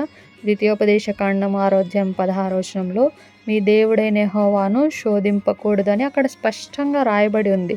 మరి ఇక్కడ ఎందుకు దేవుడు నన్ను శోధించిన ఎడల అని చెప్తా ఉన్నాడు? ఎందుకంటే ఈ విషయంలో మనము దేవుణ్ణి అపనమ్మకంతో ఉంటున్నాం అనమాట. నమ్మట్లేదు దేవుణ్ణి. దశంభాగం ఇస్తే నాకు సరిపోదేమో అని మనం దేవుణ్ణే అనుమానిస్తున్నాం. అందుకే దేవుడు అంటున్నాడు, సరే నేను నమ్మదగిన వాడనో కాదో నువ్వే చేసి చూడు అని మనకు ఛాన్స్ ఇస్తున్నాడు అనమాట. సవాల్ చేస్తూ ఉన్నాడు, ఛాలెంజ్ చేస్తున్నాడు. కానీ ఈ ఛాలెంజ్కి, ఈ పరీక్షకి ఒక కండిషన్ ఉంది, ఒక షరతు ఉంది. అదే మన సంపూర్ణ విధేయత అన్నమాట. దశంభాగం అంతయు, అంటే సగం కాదు, అంతా. దేవుడు కొంత దశంభాగం తెచ్చి అనలేదు, దశమ భాగం అంతయు అన్నాడు కదా. హీబ్రూలో దశమ భాగము లేదా 10వ వంతు అనే దానికి కోల్ హమ్మా సేర్ అంటారు. హీబ్రూ పదము కోల్ హమ్మా సేర్. 10% అంటే 10%ఏ కాదు, 9% కాదు, 5% కాదు. అననీయ సప్పీరా కథ గుర్తుందండి. అపోస్తుల కార్యంలో 5వ అధ్యాయంలో వాళ్ళు తమ పొలాన్ని అమ్మారు, డబ్బు మొత్తం తెచ్చి అపోస్తుల పాదాల దగ్గర పెట్టారు. కానీ వాళ్ళు కొంత దాచుకొని మిగతాది తెచ్చి ఇదిగో మొత్తం అన్నారు. పేతురు అడిగాడు, భూమి ఇంతకే అమ్మారా అంటే వాళ్ళు అవును ఇంతకే అమ్మాం అని అబద్ధం చెప్తారు. ఏమవుతుంది? వెంటనే ఇద్దరూ చనిపోతారు. దేవుడు వాళ్ళని ఎందుకు చంపేశాడు? డబ్బు తక్కువ ఇచ్చారనా? కాదు, అబద్ధం చెప్పారు కాబట్టి, మొత్తం ఇచ్చామని దేవుణ్ణే మోసం చేయాలని చూశారు కాబట్టి చనిపోయారు. దేవుడు చంపేశాడు వాళ్ళని అబద్ధం చెప్పడం వల్ల. దేవుణ్ణి మోసం చేయాలి అనుకోవడం ద్వారా దేవునితో బేరాలు ఉండవు కదా. ఈరోజు మనం కూడా అంతే చేస్తున్నాం. మనం ఏం చేస్తున్నాం? 30,000 జీతం వస్తే 3,000 దశంభాగం. కానీ మనం లెక్కలేస్తాం అనమాట. అయ్యో ఇంటి అద్దె 10,000, ఈఎంఐ 8,000 ఉంది, పోనీ ఈ నెల 1,000 రూపాయలే ఇచ్చేద్దాంలే, దేవుడు అర్థం చేసుకుంటాడు కదా. దేవుడు అర్థం చేసుకుంటాడు, కానీ నిన్ను ఆశీర్వదించలేడు కదా. ఎందుకంటే మనము ఆయన మాటను సగం మాత్రమే విన్నాం. ఆయన అడ్జస్ట్ చేసుకుంటాడులే, ఆయన అర్థం చేసుకుంటాడులే, ఆయన చాలా విశాల హృదయం కలిగిన వాడు, ప్రేమ హృదయము, దయా హృదయము, కనికరం కలిగిన దేవుడు. మనల్ని ఎందుకు అర్థం చేసుకోడు? అర్థం చేసుకుంటాడులే అని మనకు మనమే సర్ది చెప్పుకుంటాం. అర్థం చేసుకుంటాడు దేవుడు, ఎందుకు అర్థం చేసుకోడు? కానీ నీకు బ్లెస్సింగ్స్ కూడా సగమే ఇస్తాడు. అప్పుడు ఏం చేస్తారు మనం? కాబట్టి 1 సమూయేలు 15వ అధ్యాయంలో సౌలు కూడా అంతే చేశాడు. దేవుడు అమాలేకీయులను పూర్తిగా నాశనం చేయమన్నాడు. సౌలేమో మంచి వాటిని ఉంచేశాడు, పనికిరానివి చంపేశాడు. సమూయేలు వచ్చి అడిగితే, మరి దేవుని మాట పూర్తిగా విన్నావా? సౌలు అంటాడు, విన్నాను అన్నాడు. కానీ గొర్రెల అరుపులు వినిపిస్తున్నాయే అంటే అక్కడ సగం విధేయత అనేది అవిధేయతతో సమానం అన్నమాట. దేవుని దృష్టిలో 99% కూడా 0% సమానమే. 100%లో 99.9.9 ఇంకెంతనా వేసుకో, కానీ అది 100% కాలేదు కదా ఎప్పటికీ. 0%తో సమానం అన్నమాట. మరి నా మందిరమునకు తెచ్చి ఎక్కడివ్వాలో కూడా దేవుడే నిర్ణయిస్తాడు. దేవుడు దశంభాగం ఇవ్వండి అని మాత్రమే అనలేదు, నా మందిరమునకు తెచ్చి అన్నాడు. అంటే స్థలం కూడా దేవుడు ఆల్రెడీ నిర్ణయించేశాడు. పాత నిబంధనలో మందిరం అంటే దేవాలయం. అక్కడ యాజకులు ఉండేవారు, లేవీయులు ఉండేవారు, బలులు జరిగేవి, బీదలకు సహాయం జరిగేది. దశంభాగం అంతా అక్కడికే వెళ్ళాలి, ఎందుకంటే దేవుని పని జరిగేది అక్కడే కాబట్టి. మరి క్రొత్త నిబంధనలో మందిరం అంటే సంఘం. 1 కొరింథీయులకు రాసిన పత్రిక 9వ అధ్యాయం 13-14 పౌలు చెప్తా ఉన్నారు, మరి బలిపీఠంనకు పరిచర్య చేయువారు బలిపీఠంతో పాలు పొందుదురని మీరు ఎరుగరా? అలాగున ప్రభువును గూర్చిన సువార్త ప్రకటించువారు సువార్త వలన జీవింపవలనని ప్రభువు నియమించి ఉన్నాడు అని ఉంటుంది. అంటే నీ దశంభాగం ముందు నీవు ఆత్మీయ ఆహారం తింటున్న సంఘానికి చెందాలి. నీ పాస్టర్ గారికి నీ జీతము, సంఘం కరెంటు బిల్లు, మిషనరీ పని, సంఘంలోని బీదల సహాయము ఇవన్నీ కూడా దశం భాగంతోనే జరుగుతాయి. మనం ఇచ్చే దశం భాగంతోనే. ఈరోజు చాలామంది ఏం చేస్తారంటే, నేను డైరెక్ట్గా బీదలకే ఇచ్చేస్తాను, యూట్యూబ్లో ఉన్న మినిస్ట్రీకి పంపిస్తాను, నా ఫ్రెండ్కి హెల్ప్ చేస్తాను. అవన్నీ మంచివే, కానుకగా ఇవ్వు, గిఫ్ట్గా ఇవ్వు, కానీ దశం భాగంని రీప్లేస్ చేసి కాదు, దశం భాగం స్థానంలో అవి ఇవ్వటం కాదు. కానుక అనేది 10% పైన ఇచ్చేదనమాట. దేవునికి ఫస్ట్ దశం భాగం ఇవ్వాలి, దాని తర్వాతే నువ్వు డైరెక్ట్గా బీదలకి ఇస్తావో ఇంకా ఎవరికి ఇస్తావో అది నీ ఇష్టం. కానీ ఫస్ట్ అయితే 10% దశం భాగము మొదట దేవుని మందిరం నిండాలి, తర్వాతే మిగతావి. ఒక తండ్రి కొడుకుకు 1000 రూపీస్ ఇచ్చి అంటాడు, దీంట్లో ఒక 100 రూపీస్ అమ్మకు బియ్యం తెచ్చివ్వు, ఇంకేమైనా తీసుకొచ్చి ఇవ్వు అని చెప్తాడు. కొడుకు బజారుకు వెళ్ళి దారిలో ఒక బిచ్చగాడు కనిపిస్తే జాలేసి అతనికి ఆ 100 రూపీస్ 1000 రూపీస్లో 100 రూపీస్ వాడికి ఇచ్చేస్తాడు. వాళ్ళ నాన్న ఏం చెప్పాడు, దీంట్లో 100 రూపీస్ తీసుకొని నువ్వు అమ్మకు బియ్యం తెచ్చి అని చెప్తాడు కదా. కానీ ఆ 100 రూపీస్ను వీడు బిచ్చగాడికి ఇచ్చేస్తాడు జాలితో. తండ్రి దగ్గరికి వెళ్ళి ఇంటికి పోయిన తర్వాత, నాన్న ఈరోజు నేను చాలా మంచి పని చేశాను, ఒక పేదవాడు కనిపిస్తే ఇచ్చేసాను నాన్న 100 రూపీస్ అని చాలా గర్వంగా చెప్తాడు. అంటే తండ్రి మెచ్చుకుంటాడా? నేను నీకు చెప్పింది అమ్మకి ఇవ్వమని, బీదవాడికి ఇవ్వాలంటే నీ దగ్గర ఉన్న డబ్బు ఇవ్వు, నేను ఇచ్చింది కాదు అంటాడు కదా. అలాగే దేవుడు కూడా అనమాట, నా మందిరంలో ఆహారం ఉండినట్లు అని కండిషన్ పెట్టాడు. సంఘం బలంగా ఉంటేనే సంఘం ద్వారా బీదలకు, మిషనరీలకు సహాయం వెళ్తుంది. నువ్వు డైరెక్ట్గా ఇస్తే సంఘం బలహీనపడుతుంది. డైరెక్ట్గా ఎప్పుడు ఇవ్వకూడదు. సంఘంలో మందిరంలోనికి వచ్చి కానుక పెట్టెలో వేస్తేనే అది ఇండైరెక్ట్గా దేవుడికి డైరెక్ట్గా ఇచ్చినట్టు. అప్పుడు అన్ని రకాలుగా సహాయం అందుతుంది, బీదలకు, మిషనరీలకు, ఇంకేదైనా కానీ. కాబట్టి డైరెక్ట్గా మనం ఇచ్చే డబ్బు ఆ కానుక పెట్టెలో వేసిన వీళ్ళు ఇక్కడి నుంచి వాళ్ళకి ఇస్తారు, వీళ్ళకి ఇస్తారు, అక్కడికి వెళ్తుంది, అదేదో డైరెక్ట్గా మనమే చేసేయచ్చు కదా అనే ఆ యొక్క థాట్స్ ఏమైనా మనలో ఉంటే అవి తీసేసుకోండి. తర్వాత 5% ఇచ్చి 100% బ్లెస్సింగ్స్ ఇవ్వమని దేవుణ్ణి అడగలేం. ఇది లాజిక్ అన్నమాట. ఒక ఎకరం పొలం ఉన్నవాడికి కౌలు ఇచ్చారనుకోండి, మీకు ఒప్పందం ఏంటంటే పండిన పంటలో 10% ఇవ్వాలి, కానీ వాడు 5% మాత్రమే ఇచ్చి భూమి నీకు బాగా పండాలి, నాకు బాగా లాభం రావాలి అని ఆశీర్వాదం అడిగితే ఒప్పుకుంటారా? ముందు మన ఒప్పందం ప్రకారం నువ్వు ఇవ్వు, తర్వాత నా ఆశీర్వాదం గురించి మాట్లాడదాం అంటాం కదా. మరి లూకా సువార్త 16:10 యేసు అంటాడు, మిక్కిలి కొంచెంలో నమ్మకంగా ఉండేవాడు ఎక్కువలో కూడా నమ్మకంగా ఉంటాడు, మిక్కిలి కొంచెంలో అన్యాయంగా ఉండేవాడు ఎక్కువలో కూడా అన్యాయంగానే ఉంటాడు. మరి దేవుడు నీ 10%లో ఉన్న నమ్మకాన్ని చూస్తాడు, అప్పుడే 90% కూడా ఆశీర్వదిస్తాడనమాట. 2 కింగ్స్లో మరి 4వ అధ్యాయంలో ఒక విధవరాలు స్టోరీ ఉంటుంది కదా. ఆమెకి తినడానికి ఒక్క పూట కూడా లేదు. ఏలియా వచ్చి ముందు నాకు ఒక చిన్న అప్పం చేసి పెట్టమ్మా అని అంటాడు. లాజిక్ ప్రకారం అయితే, అయ్యా మేము తింటాము, మిగిలింది నీకు ఇస్తాం ఒకవేళ మిగిలితే, ఎందుకంటే నా దగ్గర ఉన్నది ఇది కొంచెమే, నా కొడుకు నాకు ఈ పూటకు మాత్రమే సరిపోతుంది అని వాళ్ళు లాజిక్గా చెప్పాలి. కానీ అలా అనలేదు. ఆమె విశ్వాసంతో ముందు ప్రవక్తకు పెట్టింది. ఫలితం ఏంటి?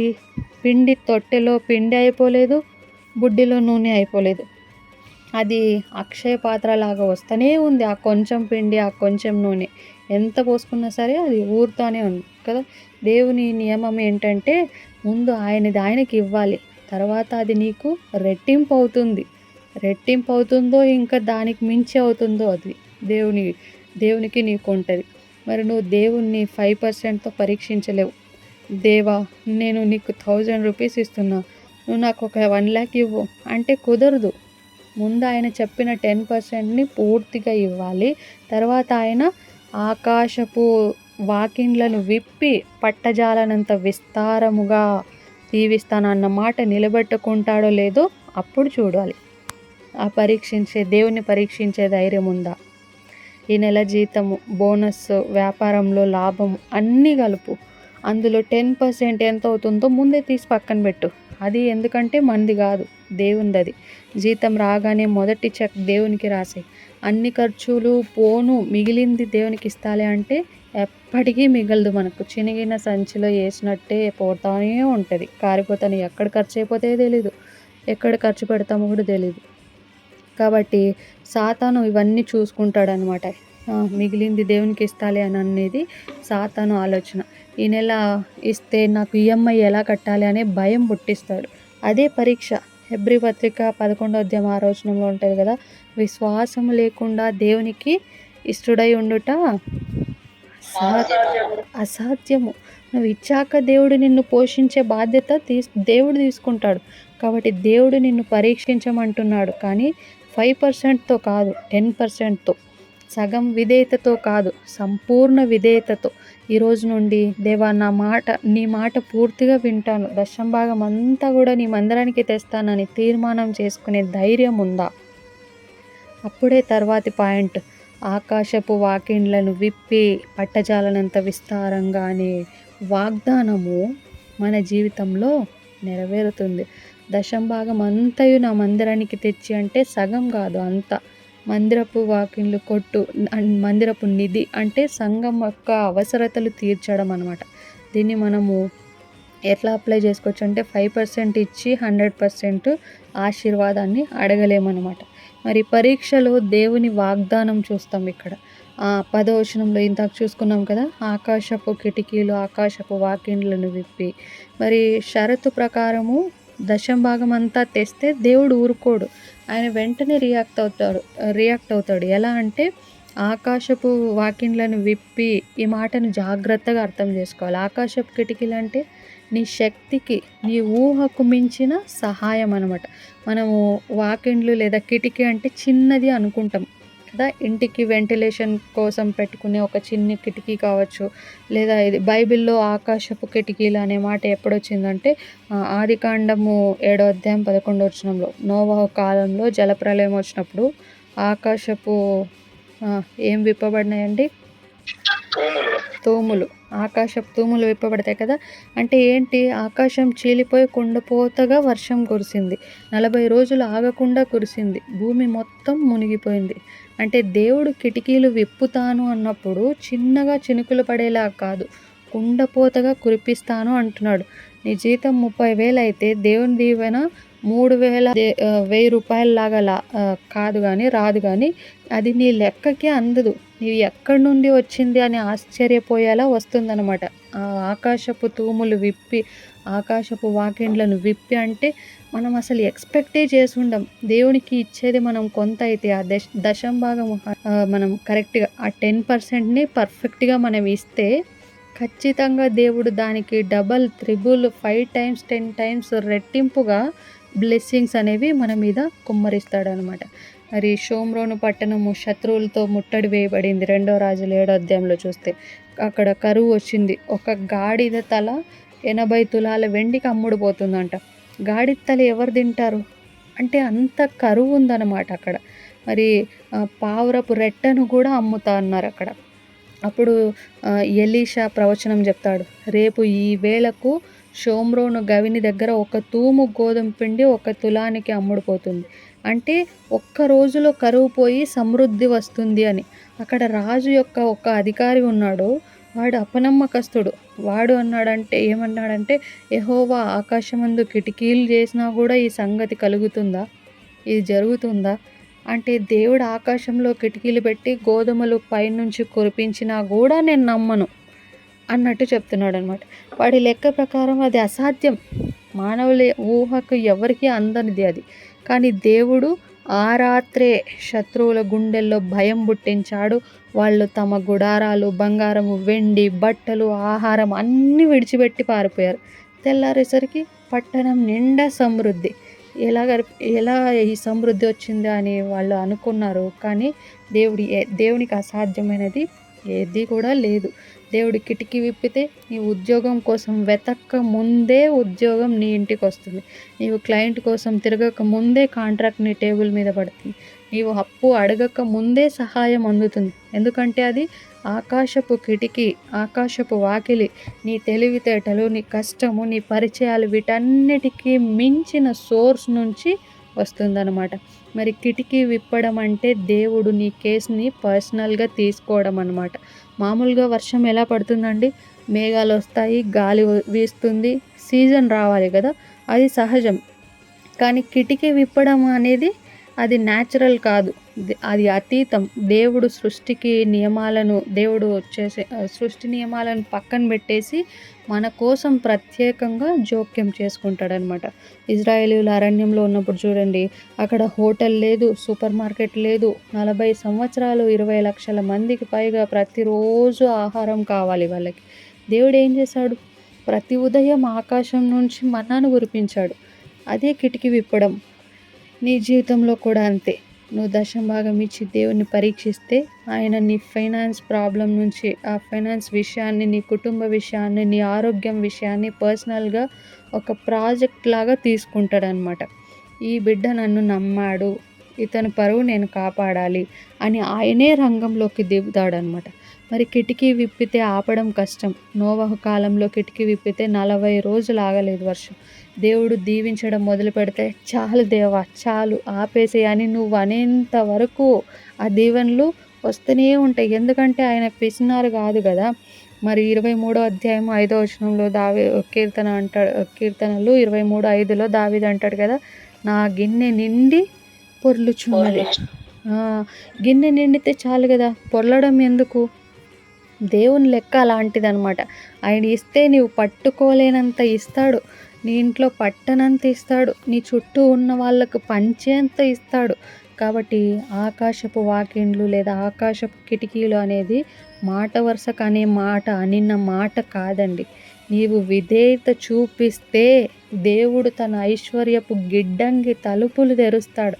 అది నీ జీతం మీద ఆధారపడదు, నీ దేశ ఆర్థిక పరిస్థితి మీద ఆధారపడదు, స్టాక్ మార్కెట్ మీద ఆధారపడదు, ఆకాశం మీద ఆధారపడుతుంది. ఆకాశము ఎప్పుడు కూడా బ్యాంక్రప్ట్ అవ్వదనమాట. మరి పరీక్ష ఫలితం ఏంటంటే పట్టజాలనంత దీవెన, పట్టజాలనంత విస్తారముగా దీవెనలు కుమ్మరిస్తానని చెప్తా ఉన్నాడు కదా. మరి దేవుడు కిటికీ విప్పితే వచ్చే ఫలితం ఏంటి? పట్టజాలనంత విస్తారముగా అనే పదానికి హీబ్రూలో అద్ బ్లీ దాయి అంటే చాలదు అని చెప్పే వరకు. అంటే నువ్వే దేవా చాలు, నువ్వే ఇంకా దేవుడితో నువ్వే చెప్తావు చాలు దేవా ఇంకా చాలు ఇక ఆపు అని అనేంత వరకు కూడా దేవుడు కుమ్మరిస్తూనే ఉంటాడు. పట్టజాలనంత అంటే మరి నీ బకెట్ చిన్నదైపోతుంది అనమాట. నీవు దేవుని దగ్గరికి ఒక గ్లాసును పట్టుకొని వెళ్తే ఆయన నీకు ఒక డ్రమ్ము నింపి పంపిస్తాడు. నీవు ఒక బకెట్ని పట్టుకెళ్తే ఆయన ఒక ట్యాంకర్ నింపుతాడు. సమస్య దేవుని దగ్గర లేదు, నీ పాత్ర చిన్నగా ఉంది. లూకాసు వార్త 5వ అధ్యాయంలో పేతురు రాత్రంతా కష్టపడి ఒక్క చేప కూడా పట్టలేదు కదా. యేసు వచ్చి లోతునకు నడిపించి నీ వల వేయి అంటాడు. పేతురు ఒబే చేశాడు, దేవుని మాటకు విధేయత చూపించాడు. ఫలితంగా ఏంటి? వలలు పిగిలిపోయేంత చేపలు పడ్డాయి కదండి. పడవ నిండిపోయింది, మునిగిపోయేంత పని అయింది. పక్క పడవ వాళ్ళను పిలవాల్సి వచ్చింది. అది పట్టజాలనంత విస్తారం అంటే కదా. మరి దేవుడు నిన్ను ఆశీర్వదించేటప్పుడు నీ కెపాసిటీ చూసి ఇవ్వడండి, ఆయన కెపాసిటీ చూసి ఇస్తాడు. నీ బ్యాంక్ బ్యాలెన్స్ 4 డిజిట్స్ అయితే ఆయన బ్యాంక్ బ్యాలెన్స్కి అంతం అనేదే ఉండదన్నమాట. మరి విస్తారముగా అంటే ఇది కేవలం డబ్బు గురించి కాదు. చాలామంది మలాకి 3వ అధ్యాయం 10వ వచనంని డబ్బు వచనంగా మార్చేస్తారు. నువ్వు దశంభాగం ఇస్తే కోటీశ్వరుడు అవుతావు అని చెప్తారు. కానీ దేవుని దీవెన డబ్బుతోనే కొలవబడదు. దేవుడు దీవెన అన్నాడంటే అది ధనం మాత్రమే అని అనలేదు. దేవుని దీవెన అంటే సమాధానం, ఆరోగ్యం, కుటుంబ క్షేమం, అవకాశాలు, ఘనత, ఇవన్నీ కూడా అన్నమాట. మరి సమస్త జ్ఞానంనకు మించిన దేవుని సమాధానం అని ఫిలిప్పి 4:7లో ఉంటుంది కదా. కోట్లున్నా నిద్ర పట్టని వాళ్ళు ఉన్నారండి. దేవుని సమాధానం అంటే బ్యాంకులో డబ్బు లేకపోయినా గుండెల్లో భయం లేకపోవడం. ఆ సమాధానం అనే దీవెన దేవుడు నీకు ఇస్తాడు. మరి ఆరోగ్యం 3 యోహాను 2 మరి నీవు వర్ధిల్లుచు సుఖంగా ఉన్న ప్రకారం నీ ఆత్మ వర్ధిల్లుచున్న ప్రకారము అన్ని విషయంలో నీ వర్ధిల్లుచు సుఖంగా ఉండాలని ప్రార్థిస్తాను. డబ్బు ఉండి హాస్పిటల్లో ఉంటే ఏం లాభం? దేవుడు ఆరోగ్యం ఇస్తాడు. ఎప్పుడు ఈ దీవెన ఎలాంటి దీవెన అంటే కేవలం డబ్బు కాదు, సమాధానం ఇస్తాడు. సమాధానం అనే దీవెన, ఆరోగ్యం అనే దీవెన. ఇంకా ఎలాంటిది దీవెన అంటే కుటుంబ క్షేమం. కీర్తనలు 128:3 నీ భార్య నీ ఇంటి లోపల ఫలించు ద్రాక్షవల్లి వలె ఉంటుంది అంటాడు కదా. మరి నీ పిల్లలు మొక్కల వలె ఉందరు. నీ పిల్లలు నీ భోజన పళ్ళ చుట్టూ ఒలీవ మొక్కల వలె ఉందరని. డబ్బు ఉంది కానీ ఇంట్లో గొడవలు, విడాకులు అయితే ఏం ప్రయోజనం? దేవుని దీవెన కుటుంబాన్ని కడుతుందన్నమాట. కాబట్టి దేవుని దీవెన సమాధానము, ఆరోగ్యము, కుటుంబ క్షేమము. ఇంకా దేవుని దీవెన ఏంటంటే అవకాశాలు. ప్రకటన 3:8 ప్రకారము ఇదిగో నేను నీ ఎదుట తలుపు తెరిచి ఉంచున్నాను, ఎవ్వడు దాన్ని వేయలేడు కదా. నువ్వు తలుపు తట్టనక్కర్లేదు, దేవుడే తలుపులు తెరుస్తాడు. ప్రమోషను, మంచి సంబంధము, వ్యాపారంలో బ్రేక్, ఇవన్నీ కూడా దేవుని దీవెనలే అనమాట. ఈ అవకాశాలు అనేది కూడా దేవుని దీవెనే. దీన్ని ధనంతో పోల్చలేం మనం. మరి నెక్స్ట్ ఇంకొక దీవెన ఏంటంటే ఘనత. మలాకి 3:12 ఇక్కడ అందరూ కూడా మనల్ని అన్యజనులందరూ మిమ్మను ధన్యులందరూ అని చెప్తా ఉన్నాడు. కాబట్టి ఇది కూడా ఒక దీవెనే. నీ బ్రతుకు చూసి జనాలు వీడి దేవుడు నిజమైన వాడు, ఈమె నమ్ముకున్న దేవుడు నిజమైన వాడు అని అనుకోవడము, అది చాలా పెద్ద బ్లెస్సింగ్ అనమాట. యోబుని చూడండి, సాతాను అన్నీ తీసేసిన చివరికి దేవుడు యోబుకు మునుపటి కంటే 2 ఇచ్చాడు. 2 డబ్బే కాదు, పిల్లలు, ఆరోగ్యము, ఆయుష్, ఘనత అన్నీ కూడా డబల్ అయిపోయాయి కదా. దేవుని లెక్క వేరనమాట. యేసు అన్నాడు, ఇయ్యండి మీరిస్తే మీకు ఇయ్యబడింది, అంచబడి కుదించబడి పొర్లి పారినట్లు కొలతతో మీ ఒడిలో పోయేది. మార్కెట్లో గింజలు కొనేటప్పుడు చూడండి, మంచి షాప్ వాడు ఏం చేస్తాడు, గంపలు గింజలు పోస్తాడు, తర్వాత దాన్ని అణుస్తాడు, కుదిస్తాడు, ఇంకా పడుతుంది కదా అని ప్రెస్ చేస్తాడు బాగా కదా. పైనుండి పొర్లిపోయేలా పోస్తాడు. ఎందుకు? నువ్వు మళ్ళీ వాడి దగ్గరికే రావాలని. మనం పోయినప్పుడు షాప్కి. దేవుడు కూడా అంతే. 10% ఇస్తే ఆయన నీ ఒడిలో పోసేటప్పుడు లెక్క పెట్టిపోయాడు, అణచి కుదించి పొర్లిపారేలా చేస్తాడు. కొలతతో అన్నాడు. ఏ కొలత? నీవు కొలిచిన కొలతతోనే. నువ్వు పిసినారువైతే దేవుడు కూడా నీకు పిసినారుగానే కనిపిస్తాడు. నువ్వు ధారాళంగా ఇస్తే దేవుడు కూడా ధారాళంగా ఇస్తాడు. చివరిగా మరి ఈ దీవెన గ్యారంటీనా అంటే అవును, ఎందుకంటే ఇది దేవుడే స్వయంగా ఛాలెంజ్ చేస్తున్నాడు కాబట్టి. నన్ను పరీక్షించి చూడు, నేను చేయకపోతే అప్పుడు అడుగు అంటున్నాడు దేవుడు. దేవుడు అబద్ధం ఆడాడు కదా. ఆయన అబద్ధం ఆడటానికి మానవుడు కాదు. కానీ గుర్తుంచుకో, ఇది ఇన్వెస్ట్మెంట్ స్కీమ్ కాదు. 1000 రూపాయలు ఇస్తే 1,00,000 రూపాయలు వస్తుంది అనేకి ఇది బిజినెస్ కాదు, ఇది సంబంధం. నువ్వు దేవుణ్ణి నమ్ముతున్నావా లేదా అనేది పరీక్ష. దేవుణ్ణి నమ్మి విధేయత చూపిస్తే ఆయన నమ్మదగిన వాడని ప్రూవ్ చేసుకుంటాడు. మరి యోహాను 10:10 యేసు అంటాడు, నేను గొర్రెలకు జీవము కలిగించుటకు వచ్చాను. సమృద్ధి అంటే బ్యాంక్ బ్యాలెన్స్ మాత్రమే కాదు, పట్టజాలనంత సమాధానం, సంతోషం, కృప, అవకాశాలు. మరి దేవుడు అంటున్నాడు, నీ బకెట్ పట్టుకుని రా, నేను దాన్ని నింపుతాను. కానీ ముందు నీ బకెట్లో ఉన్న 10% నా గిడ్డంగిలో పోయి, అప్పుడు నేను ఆకాశపు వాకిళ్లను విప్పి నీ బకెట్ సరిపోదు అనేంతవరకు కుమ్మరిస్తాను బ్లెస్సింగ్స్ని. మరి 90 days ఛాలెంజ్ తీసుకునే ధైర్యం మనలో ఉందా? 90 రోజులు దశంభాగము తప్పకుండా ఇచ్చి దేవుడు ఏం చేస్తాడో డైరీలో రాసుకోండి. ఆయన మాట తప్పడు. ఆయనను పరీక్షించి చూడండి ఒకసారి. ఆయనే నిజమైన దేవుడు అని మీ కళ్ళతో మీరే చూస్తారు. కనుక నెక్స్ట్ లాస్ట్ పాయింట్ చూసుకుందాం. టైం ఎక్కువైపోయింది, క్షమించండి. దేవుని రక్షణ ఫలభరితమైన జీవితం. 3వ ముఖ్యాంశము దేవుని రక్షణ ఫలభరితమైన జీవితం. సో ఇక్కడ 11, 12 వచనాల్లో చూస్తే దశంభాగం ఇచ్చి దేవుణ్ణి పరీక్షిస్తే ఆయన ఆకాశపు కిటికీలు విప్పుతాడు అని చూసాం. మరి ఆ కిటికీ విప్పిన తర్వాత, ఆ వాకిలి విప్పిన తర్వాత ఏం జరుగుతుంది? దేవుడు 3 పనులు ఇంకా చేస్తానని వాగ్దానం చేస్తున్నాడు. ఇవి నీ జీవితానికి కంచె లాంటివన్నమాట. తినివేయు దానిని గద్దిస్తాను. 11వ వచనంలో మనం పాట కూడా పాడుకున్నాం కదా, మీ పంటను తినివే పురుగులను నేను గద్దించెదను అని ఉంది కదా 11వ వచనంలో. సో ఇది చాలా శక్తివంతమైన వాగ్దానం అన్నమాట. తినివేయు పురుగులను అంటే హీబ్రూలో ఓఖేల్ అంటారు. ఓఖేల్ అంటే పంటను తినేసే తెగులు, మిడత, పురుగు. రైతుకు అర్థమవుతుంది. 6 నెలలు కష్టపడి పంట పండిస్తాడు.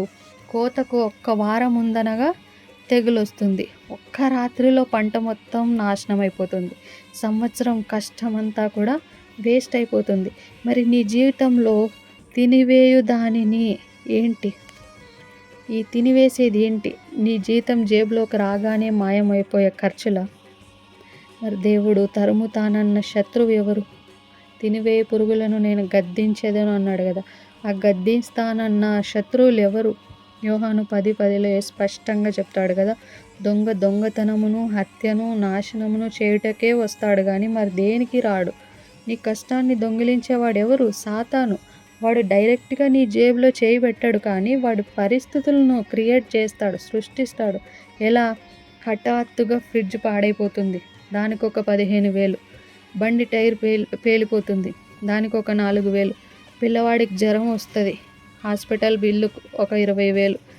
నెలాఖరికి చూస్తే ఏమైందో తెలీదు, ఎట్లా ఖర్చు అయిపోయో తెలీదు. అనుకుంటాం ఇదంతా నా కర్మ అని అనుకుంటాం. కాదు, అది దేవుడు తినివేయు దాని పని అన్నమాట. తినివేయు దాని. మరి సాతాను పెట్టే ఈ పురుగు, దేవుడు వాటిని అంటే ఆ పురుగులను గద్దిస్తానంటున్నాడు. మలాకీలో 3వ అధ్యాయం 11వ వచనంలో అంటున్నాడు కదా, నేను గద్దిస్తాను. గద్దించడం అంటే ఏంటి? యేసు గలిలయ సముద్రంలో తుఫానును గద్దించాడు కదా, ఊరకుండుము, అణిగి ఉండుము అని గాలిని గద్దింపగా గాలి అణుగుతుంది, మిక్కిలి నిమ్మలమవుతుంది. అలాగే నీ ఆర్థిక జీవితంలో తుఫాను లేపుతున్న దయ్యాన్ని దేవుడు గద్దిస్తాడనమాట. దేవుడు కాపలా కాస్తే ఖర్చులు ఎందుకు ఆగిపోతాయి? నీవు దశంభాగం ఇవ్వడం మొదలు పెడితే దేవుడు నీ ఇంటికి, నీ ఉద్యోగానికి, నీ ఆరోగ్యానికి చుట్టూ కంచె వేస్తాడు. యోబు 1వ అధ్యాయం 10లో సాతానే ఒప్పుకుంటాడు కదా, నీవు అతనికి, అతని ఇంటికి, అతనికి కలిగిన సమస్తానికి చుట్టూ కంచె వేసేటివి కదా. మరి ఒక సాక్ష్యం చెప్తాను. ఒక సహోదరుడు ప్రతి నెల దశంభాగం తప్పకుండా ఇస్తాడు. ఒకసారి వాళ్ళ ఏరియాలో అందరి ఇళ్లలో దొంగతనం జరుగుతుంది. పోలీసులు అన్నారు ఒక గ్యాంగ్ 10 ఇళ్లలో దొంగతనం చేసింది అని. కానీ ఆశ్చర్యం ఏంటంటే ఆ సహోదరుని ఇల్లు మాత్రం ముట్టుకోలేదనమాట. ఎందుకు? వాళ్ళు అనుకున్నారు ఈ ఇంట్లో ఎవరో ఉన్నారు అని. అంటే అవును, నిజంగా దేవుని కాపుదల అక్కడ ఉంది. 91వ కీర్తన 11వ చరణంలో చూస్తాం కదా, ఆయన నిన్ను గూర్చి తన దూతలకు ఆజ్ఞాపించును. నీవు దేవునిది దేవునికి ఇస్తే ఆయన నీది నీకు కాపాడుతాడు. నీ బండి మీద వెళ్తున్నప్పుడు టైర్ పేలకుండా చేస్తాడు. నీ పిల్లవాడికి, మీ పిల్లలకు అనవసరమైన జబ్బులు రాకుండా చేస్తాడు. మీ ఫోన్ పోగొట్టుకోకుండా చేస్తాడు. ఎందుకంటే తినివేయు దానిని ఆయన గద్దిస్తున్నాడు కాబట్టి. ఇది కేవలం డబ్బుకు మాత్రమే పరిమితమా? కాదు. తినివేయు దానిని అనేది నీ సమయాన్ని తినేస్తున్న అలవాట్లు కావచ్చు, నీ సమాధానాన్ని తినివేస్తున్న చింత కావచ్చు, నీ కుటుంబంలో సంతోషాన్ని తినేస్తున్న గొడవలు కావచ్చు. దేవునికి విధేయత చూపిస్తే ఆయన వాటన్నిటిని కూడా గద్దిస్తాడు. ఫిలిప్పీయులకు రాసిన పత్రిక 4వ అధ్యాయం 6వ వచనం 7వ వచనంలో, దేనిని గూర్చియో చింతపడకుడి, అప్పుడు సమస్త జ్ఞానమునకు మించిన దేవుని సమాధానం మీ హృదయాలను కాపాడుతుంది. నీ హృదయాన్ని తినేస్తున్న చింత దేవుడు గద్దించి సమాధానం ఇస్తాడు. ఈ నెల నుంచి మరి దశంభాగం ఇవ్వటం మొదలు పెట్టండి. ఒకవేళ ఇవ్వకపోతే ఒక డైరీ పెట్టుకోండి. దేవుడు చెప్తున్నాడు కదా ఇక్కడ, తినివేయు దానిని గద్దించేదను అనే వాగ్దానంలో అది మరి నీ జీవితంలో ఎలా పనిచేస్తుందో రాసుకో ఆ డైరీలో. 3 నెలల తర్వాత చెక్ చేసుకోండి అనవసరమైన ఖర్చులు ఆగిపోయాయో లేదో. ఎందుకంటే దేవుడు అబద్ధం ఆడే దేవుడు కాదు. నీ కష్టం వృధా కాకుండా చేస్తానంటున్నాడు. మీ భూమి పంటను నశింపనీయను. మీ భూమి పంటను నాశనం చేయవు. మీ ద్రాక్ష చెట్లు అకాల ఫలములను రాల్పక యుండును అని చెప్తా ఉన్నాడు కదా. మరి మొదటిది నష్టాన్ని ఆపడం, రెండవది ఫలాన్ని ఇవ్వడం. దేవుడు కేవలం నష్టం రాకుండా ఆపితే సరిపోదు, నీ కష్టం ఫలించాలి కదా. భూమి పంటను నాశనం చేయవు అవి అంటున్నాడు. అంటే నీ ఉద్యోగము, వ్యాపారము దీవించబడుతుందని. ఇజ్రాయేలీయులు భూమి పంట అంటే వాళ్లకు భూమి పంట అంటే బ్రతుకు తెరువు. ఈరోజు నీకు భూమి పంట అంటే ఏంటి? నీ ఉద్యోగము, నీ వ్యాపారము, నీ చదువు, నీ తలాంతు. దేవుడు అంటున్నాడు, నేను దాన్ని, నువ్వు ఏదైనా పెట్టుకో నీకు భూమి పంటగా, దాన్ని దేవుడు నాశనం కానివ్వను అని చెప్తా ఉన్నాడు, వాగ్దానం చేస్తూ ఉన్నాడు. మరి కీర్తన 1:3 ఉంటుంది నీతిమంతుని గురించి కదా. అతడు నీటి కాలువల ఓరన నాటబడిన చెట్టు వలె ఉంటాడు. దాని ఆకు వాడదు, అది చేయదంతా కూడా సఫలమవుతుంది. ఎందుకు సఫలమవుతుంది? ఎందుకంటే వాడి వేరు దేవుని దగ్గర ఉంది కాబట్టి. మరి నువ్వు ఆఫీస్లో కష్టపడతావు కానీ ప్రమోషన్ పక్కవాడికి వస్తుంది. వ్యాపారంలో ఇన్వెస్ట్ చేస్తాం బిజినెస్లో కానీ నష్టమే వస్తుంది. ఎందుకు? కీర్తనలు 127 ప్రకారం 1వ వచనం ప్రకారం, యెహోవా ఇల్లు కట్టించని ఎడల దాని కట్టువారి ప్రయాసం కదా. దేవుని ఆశీర్వాదం లేకుండా నీ చెమట అంతా కూడా వేస్టే అనమాట.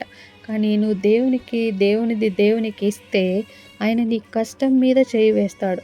ఆదికాండం 9వ అధ్యాయంలో యోసేపును చూస్తే అక్కడ అతను బానిసగా చెరసాలలో ఉంటాడు. కానీ ఆ వచనం ఏం చెప్తుంది? యెహోవా యోసేపునకు తోడై ఉండెను గనుక అతడు వర్ధిల్లుచుండెను. అతడు చేయనిదంతా యెహోవా సఫలం చేసెను. స్థలం ముఖ్యం కాదు, అక్కడ దేవుని తోడు ముఖ్యం. మరి ద్రాక్ష చెట్ల పండ్లు అకాలంగా రాలిపోవు అంటుంటే సరైన సమయంలో మనకు ఫలితం వస్తుంది అని అర్థం. రైతుకు పెద్ద బాధ ఏంటో తెలుసా? పంట కోతకు రాకముందే పండ్లు రాలిపోవడం. ఎంత బాధపడతారు కదా. మీలో రైతులు ఎవరైనా ఉన్నారండి? రైతు జీవితము అనుభవించిన వాళ్ళకే తెలుస్తుంది. వాళ్ళు ఎంత కష్టపడి పంట పండిస్తారు. తీరా పంట కోతకు దగ్గరకు వచ్చిన తర్వాత పళ్ళన్నీ రాలిపోయి నష్టము, అకస్మాత్తు విపత్తు కలిగిందనుకోండి, ఎంత బాధ కదా రైతుకి. మరి కాయ కోసింది కానీ పండక ముందే పురుగు పట్టి కింద పడిపోతుంది. అంత కష్టం అంతా కూడా వేస్ట్ అయిపోతుంది. మరి మన జీవితంలో కూడా అంతే. పెళ్లి వయసు వచ్చింది కానీ సంబంధాలు కుదరటం లేదు, అకాలం. ఇదంతా కూడా చదువు అయిపోయింది కానీ ఉద్యోగం రావటం లేదు, అకాలం. వ్యాపారం పెట్టాము, లాభాలు వచ్చే టైంకి క్లోజ్ అయిపోయింది, అకాలం. ప్రార్థన చేస్తున్నాం కానీ జవాబు రావటం లేదు, అకాలం. దేవుడు అంటున్నాడు, నీకు విధేయత ఉంటే నేను కాలాన్ని నీకు అనుకూలంగా మారుస్తాను. ప్రసంగి 3:11లో ఆయన సమస్తమును దాని కాలమందు నెట్టుకొనవలనని చేసి ఉన్నాడు. నీ పండు టైంకే పండుతుంది, టైంకి కోతకొస్తుంది. హన్నాను చూడండి, 1 సమూయేలు 1వ అధ్యాయంలో. మరి సంవత్సరాలుగా గొడ్రాలుగా ఉంటుంది, పెనిన్న హేళన చేస్తుంది. కానీ హన్నా దేవుని మందిరానికి వెళ్ళి మొక్కుకుంటుంది కదా, కొడుకు పుడితే నీకే ఇచ్చేస్తానని. దేవుడు ఆమె గర్భం తెరిచాడు, సమూయేలు పుట్టాడు. సరైన సమయంలో సరైన ఉద్దేశంతో పుట్టాడు. ఇజ్రాయేలును నడిపించే ప్రవక్త అయ్యాడు. అది అకాలం కాదు, దేవుని కాలం. అది ఫలించడం అంటే కేవలం సంపాదించడం కాదు, నిలిచి ఉండటం. యోహాను 15:16 వేసి అంటాడు కదా, మీరు వెళ్ళి ఫలించుటకును మీ ఫలము నిలిచి ఉండుటకును మిమ్మల్ని నియమించితిని. చాలామంది పైకి లేస్తారు కానీ పడిపోతారు. డబ్బు వస్తుంది కానీ నిలవదు, పేరు వస్తుంది కానీ చెడిపోతుంది. దేవుని దీవెన అంటే నిలిచే ఫలం. సామెతలు 10:22లో యెహోవా ఆశీర్వాదము ఐశ్వర్యం ఇచ్చును, దానిలో ఆయన దుఃఖం చేర్చాడు. లోకం ఇచ్చే ఐశ్వర్యంలో దుఃఖం ఉంటుంది. టెన్షన్, బీపీ, షుగరు, డివోర్స్, ఇవన్నీ కూడా దేవుడిచ్చే ఐశ్వర్యంలో ఇవే ఉండవు. దేవుడిచ్చే ఐశ్వర్యంలో సమాధానం ఉంటుందన్నమాట. మరి నీవు ఏ రంగంలో కష్టపడుతున్నావో ఆ రంగాన్ని దేవుడికి అప్పగించండి. దేవా, ఈ ఉద్యోగం నీది, ఈ బిజినెస్ నీది, ఈ స్టడీస్ నీది నీకు ఇస్తాను, నా కష్టాన్ని దీవించు దేవా అని మాత్రమే ప్రార్థించాలి. ఆయన నీ పంటను నాశనం చేయనీయడు, నీ పండును అకాలంగా రాల్చనీయడు. కాబట్టి నీ ద్వారా నా పేరు గణపరుస్తాను. 12వ వచనంలో కదా, అప్పుడు ఆనందకరమైన దేశంలో మీరు నివసింతురు కనుక అన్యజనులందరూ మిమ్మును ధన్యులందురు. కాబట్టి ఇది అసలైన క్లైమాక్స్ అన్నమాట. దేవుడు నిన్ను ఎందుకు ఆశీర్వదిస్తాడు? నీవు ఏసీ కార్లు తిరగడానికి కాదు, నీ ద్వారా ఆయన పేరు ఘనపడ్డానికి. మరి అన్యజనులందరూ మిమ్మును ధన్యులందురు. నీ సాక్ష్యమే ఒక ప్రకటన అవుతుంది. ధన్యులు అంటే బ్లెస్సెడ్ కదా. మరి జనాలు నిన్ను చూసి వీడు బ్లెస్సెడ్ అనాలి. ఎప్పుడంటారు?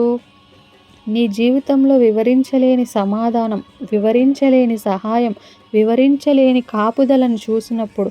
అపోస్తల కార్యములు 4:13 పేతురు యోహానులను చూసి అధికారులు ఆశ్చర్యపోతారు కదా. వీరు విద్య లేని పామరులని తెలుసుకుని ఆశ్చర్యపడి వీరు యేసుతో కూడా ఉండిన వారని గుర్తెరిగి. నీ చదువు, నీ తెలివితేటలను చూసి కాదు, నీ జీవితంలో యేసు పని చేస్తున్నాడు అని జనాలు గుర్తించాలి. నీ ఆఫీస్లో అందరు టెన్షన్లో ఉంటారు, నువ్వు మాత్రం సమాధానంగా ఉంటావు. ఏంట్రా నీకు భయం వేయట్లేదా అని అడిగితే అప్పుడు చెప్పాలి, నా దేవుడు నా అవసరం చూసుకుంటాడు. అది సాక్ష్యం కదా. మరి నీ ఇంట్లో నీ చుట్టుపక్కల అందరూ అప్పుల్లో ఉంటారు, నువ్వు మాత్రం ఎవరికి అప్పు లేకుండా పైగా ఇతరులకు సహాయం చేస్తూ ఉంటావు. ఇది ఎలా సాధ్యమని అడుగుతారు. అప్పుడు చెప్పండి, నేను దేవునికి ఇస్తాను, ఆయన నాది నాకు ఇస్తాడు. అదే సాక్ష్యం. మనుషులు మీ సత్క్రియలు చూచి పరలోకమందున మీ తండ్రిని మహిమపరచునట్లు వారి ఎదుట మీ వెలుగు ప్రకాశింపనీయుడి. నీ లైఫ్ స్టైలే ఒక ప్రకటన కావాలి. మరి రెండవది, మీరు రమ్య దేశంగా ఉంటారు. నీవు దేవునికి ఒక అడ్వర్టైజ్మెంట్ అనమాట. రమ్య దేశం అంటే డిలైట్ఫుల్ ల్యాండ్. దేశం అంటే స్థలము, ఆనందకరమైన దేశం అంటే ఒక డిలైట్ఫుల్ ల్యాండ్ అనమాట. ఇక్కడ నీ ఇల్లు, నీ సంఘము, నీ జీవితం చూసి జనాలు ఆశ్చర్యపోవాలని దేవుడు చెప్తా ఉన్నాడు. ఇది ఆనందకరమైన దేశము అని అనాలి. మరి ఇజ్రాయెల్ దేశం గురించి దేవుడు ద్వితీయోపదేశకాండం 8:7-9 అంటున్నాడు, నీ దేవుడైన యెహోవా నిన్ను మంచి దేశమునకు చేర్చున్నాడు. అది నీటి వాగులు గల దేశము, గోధుమలు, యవలు, ద్రాక్ష చెట్లు, అంజూరపు చెట్లు గల దేశం. నీవు కడుపారా తిని నీ దేవుడైన యెహోవాను స్తుతించెదవు. ఎందుకు? జనములు చూసి ఇజ్రాయేలు దేవుడు నిజమైన వాడు అని తెలుసుకోవాలి. ఈరోజు నీ ఇల్లు ఎలా ఉంది? నీ ఇంట్లోకి వచ్చిన వాళ్ళు సమాధానం చూస్తున్నారా, గొడవలు చూస్తున్నారా? నీ సంఘానికి వచ్చిన కొత్త వాళ్ళు ప్రేమను చూస్తున్నారా, సంఘంలో రాజకీయాలు చూస్తున్నారా? దేవుడు నిన్ను ఆనందకరమైన దేశంగా మార్చాలని అనుకుంటున్నాడు. దేవుని ఉద్దేశం, దేవుని మహిమ, ఈ యొక్క నీకు ఇచ్చే బ్లెస్సింగ్ యొక్క ఉద్దేశము దేవుని మహిమ, నీ సుఖం కాదు, దేవుని యొక్క మహిమ. అది ఆదికాండం 12:2 దేవుడు అబ్రహాంతో అంటున్నాడు, నిన్ను ఆశీర్వదించి నీ నామాన్ని గొప్ప చేస్తాను, నీవు ఆశీర్వాదంగా ఉంటావని. గమనించండి, నీవు ఆశీర్వాదంగా ఉందువు అంటే నువ్వు ఆశీర్వాదం పొందడం కాదు, నువ్వే ఒక ఆశీర్వాదంగా మారాలి. మరి దేవుడు నిన్ను దీవిస్తే నువ్వు ఒక 10 మందిని దీవించాలి. దేవుడు నీకు ఇస్తే నువ్వు ఇతరులకు ఇవ్వాలి. 2 కొరింథీ 9:11 మీరు అన్ని విషయాల్లో సమృద్ధి గల వారై మా వలన దేవునికి కృతజ్ఞతాస్తుతులు చెల్లించినట్లు అన్ని విషయాల్లో ధారాళంగా ఇచ్చేవారు అవుతారంట. మరి నీవు దశం భాగం ఇస్తే సంఘం బలపడుతుంది. సంఘం బలపడితే మిషనరీ వెళ్తాడు. మిషనరీ వెళ్తే ఒక ఊరు రక్షింపబడుతుంది. చూసావా, నీ 10% నువ్వు ఇచ్చే కొంచెం దశం భాగం వెనుక ఎంత పెద్ద ప్రణాళిక ఉందో. కాబట్టి దేవుణ్ణి పరీక్షించే ధైర్యం ఉందా? ప్రశ్నించుకుందాం ఒకసారి. మనము దేవుణ్ణి ఎప్పుడు ప్రశ్నించగలుగుతామంటే, దేవా నీకు ఇవ్వాల్సిన 10% నేను ఇచ్చాను, ప్రతిష్టార్పణలు ఇచ్చాను, 10వ భాగం ఇచ్చాను, ఇప్పుడు నువ్వు నాకు ఎలాంటి బ్లెస్సింగ్స్ ఇస్తావో చూడు అని దేవుణ్ణి పరీక్షించే ధైర్యం మనకు అప్పుడు వస్తుంది అనమాట. కాబట్టి దేవుణ్ణి పరీక్షించే ధైర్యం ఉందా అనే అంశం కింద 3 మెయిన్ పాయింట్స్ చూసుకున్నాం కదా. కాబట్టి దేవుని ఒప్పందము, నీది నీవు ఇవ్వు, నాది నేను చూసుకుంటానని దేవుడు ముగింపు పిలుపుగా పలుకుతా ఉన్నాడు. నీవు నాకు విధేయత చూపిస్తే నేను నీ శత్రువును గద్దిస్తాను, నీ కష్టాన్ని ఫలింపజేస్తాను, నీ ద్వారా నా పేరు ప్రపంచానికి చాటిస్తానని. ఇది కేవలం డబ్బు గురించి కాదు, ఇది దేవునితో నీవు పెట్టుకునే ఒప్పందం గురించి. దేవా నీది నీకు ఇస్తాను, నాది నువ్వు చూసుకో. ఈ ఒప్పందం మీద సంతకం పెట్టే ధైర్యం ఉందా? బలిపీఠం దగ్గరకు రండి. దేవా ఇన్నాళ్ళు నిన్ను దోచుకున్నాను, ఇక చాలు. ఈ రోజు నుండి నా సంపాదనలో మొదటి భాగం నీది. నీవు నమ్మదగిన వాడవో కావో నేను పరీక్షిస్తానని చెప్పండి. ఆయన తన మాట ఖచ్చితంగా నిలబెట్టుకుంటాడు. అట్లు ఈ వాక్యాన్ని దేవుడు దీవించునుగాక. దయచేసి ఎవరైనా ఆమేన్. దయచేసి ఎవరైనా ప్రార్థించగలరా? మహోన్నతుడా, మహాపరిశుద్ధుడా, జీవం గల దేవుడా, వందనాలు తండ్రి. స్తోత్రముగా మీ దయతో మీ కృపద ఉదయ కాలంలో తండ్రి మీ పాత నిదానికి వెళ్ళి మీ స్థితించి వేడుకున్నట్టుగా అయ్యా మీ ధ్యాన వాక్యం వినట్టుగా మీరు ఇచ్చిన కృపను బట్టి వందనా. అదేవిధంగా మీ సాపడుతుండగా తండ్రి నిశ్చిస్తారు తండ్రి ఫౌండర్ సిట్ల ద్వారా మీరు ఏర్పరిచిన ఈ యొక్క ప్రార్థన బైబిల్ స్టడీ కూడికను బట్టి మీకు వందనాలు చేస్తున్నాం తండ్రి. ఇప్పటి వరకు ఆయన మీ అమూల్యమైన మాటల్ని మీరు మాకు వినిపించారు, మీకు వందనాలు తండ్రి. వాక్యం మిత్రుని బిడ్డను ఆశీర్వదించండి ప్రభా. సిస్టమ్ వంతులుగా ఆశీర్వదించండి నాయన. తన ప్రయత్నాలన్నిట్లో నాయన మీకు తోడుగా ఉండండి నాయన. తన జీవితంలో ఏవైతే తండ్రి తనకు అవసరమైన వాటిని దయచేయమని వేడుకొంచున్నాను ప్రభా. ఆశీర్వదించండి, దీవించండి ప్రభా. మీ కృపను భద్రపరచమని వేడుకొంచున్నాను. ఇక చేరి వచ్చిన బిడ్డలందరినీ కూడా దీవించండి. అవును తండ్రి నాయన, మీరు మీకు ఇచ్చి చూస్తే నాయన మీరు మమ్మల్ని ఆశీర్వదించే దేవుడు ప్రభా. దశం భాగం తండ్రి అది ఏ విధంగా కూడా మేము దొంగలించకుండా తండ్రి మీది మీకు తండ్రి నాయన మీరు చెప్పారు ప్రభా. కైసరువి దేవునికి అర్పించమని. అవును తండ్రి, మేము మీకు చెందవలసిన మేము ఇచ్చే దాంట్లో ప్రభా మా చేతులు బిగించకుండా తండ్రి మా హృదయం సంకోచంగా ఉండకుండా కాపాడమని వేడుకొంచున్నాను ప్రభా. విన్న వాక్యాన్ని బట్టి మీరు ఇచ్చిన వాక్యాన్ని బట్టి మీకు వందనాలు తండ్రి. అవును తండ్రి, మేము తండ్రి ప్రతి విషయంలో తండ్రి మీకు దశం పాపం చెల్లిస్తూ తండ్రి మీ యొక్క దీవెనలకు మేము పాత్రలాగున్నట్లుగా మమ్మల్ని మీరు ఆశీర్వదించమని తీర్చిదిద్దమని వేడుకొంచున్నాను. మా లోపాలన్నింటినీ సరిచేయమని వేడుకొంచున్నాను ప్రభా. మీకు స్తోత్రములు ఆయన.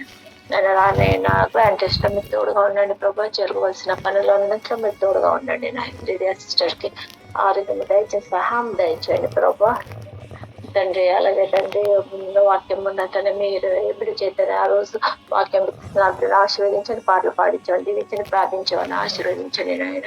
నేను గ్రాండ్ టెస్ట్ లో నాయన మరి కావాల్సిన వనరులన్నింటినీ మీ సహాయం దయచేయండి ప్రభా. వనరులన్నింటినీ సమకూర్చి పెట్టమని వేడుకొంచున్నాను తండ్రి. ఆయా తండ్రి మీ ఎంతో బిడ్డ కష్టపడుచున్నది ప్రభా. మీ వాక్యం మితిచుండక ప్రభా తనకు రావాల్సిన ఫలితాన్ని దయచేయమని వేడుకొంచున్నాను తండ్రి. రాత్రి పడుకుంటూచుండగా మా పడగల చుట్టూ మీ రక్షణ కంచె వేయండి ప్రభా. సుఖమైన ఇద్దరు చురుకైన మెలకుని దయచేయండి. తిరిగిన తండ్రి నాయన మాకు మరి ఒక దినాన్ని అనుగ్రహించండి నాయన. తిరిగి మినిస్ట్రీస్ ద్వారా మీరు నిర్వహిస్తున్న స్థితిలో మేము కలుసుకునే కృప దయచేయమని నా ప్రభుని ప్రేరక్షుడైన యేసయ్య అతి పరిశుద్ధమైన నామమున బతిమలాడి వేడుకొంచున్నాను తండ్రి. ఆమేన్. ఆమేన్. థ్యాంక్ యూ అమ్మా. అందరికీ ప్రైజ్ లాడండి. Thank you so much for joining. Praise lord.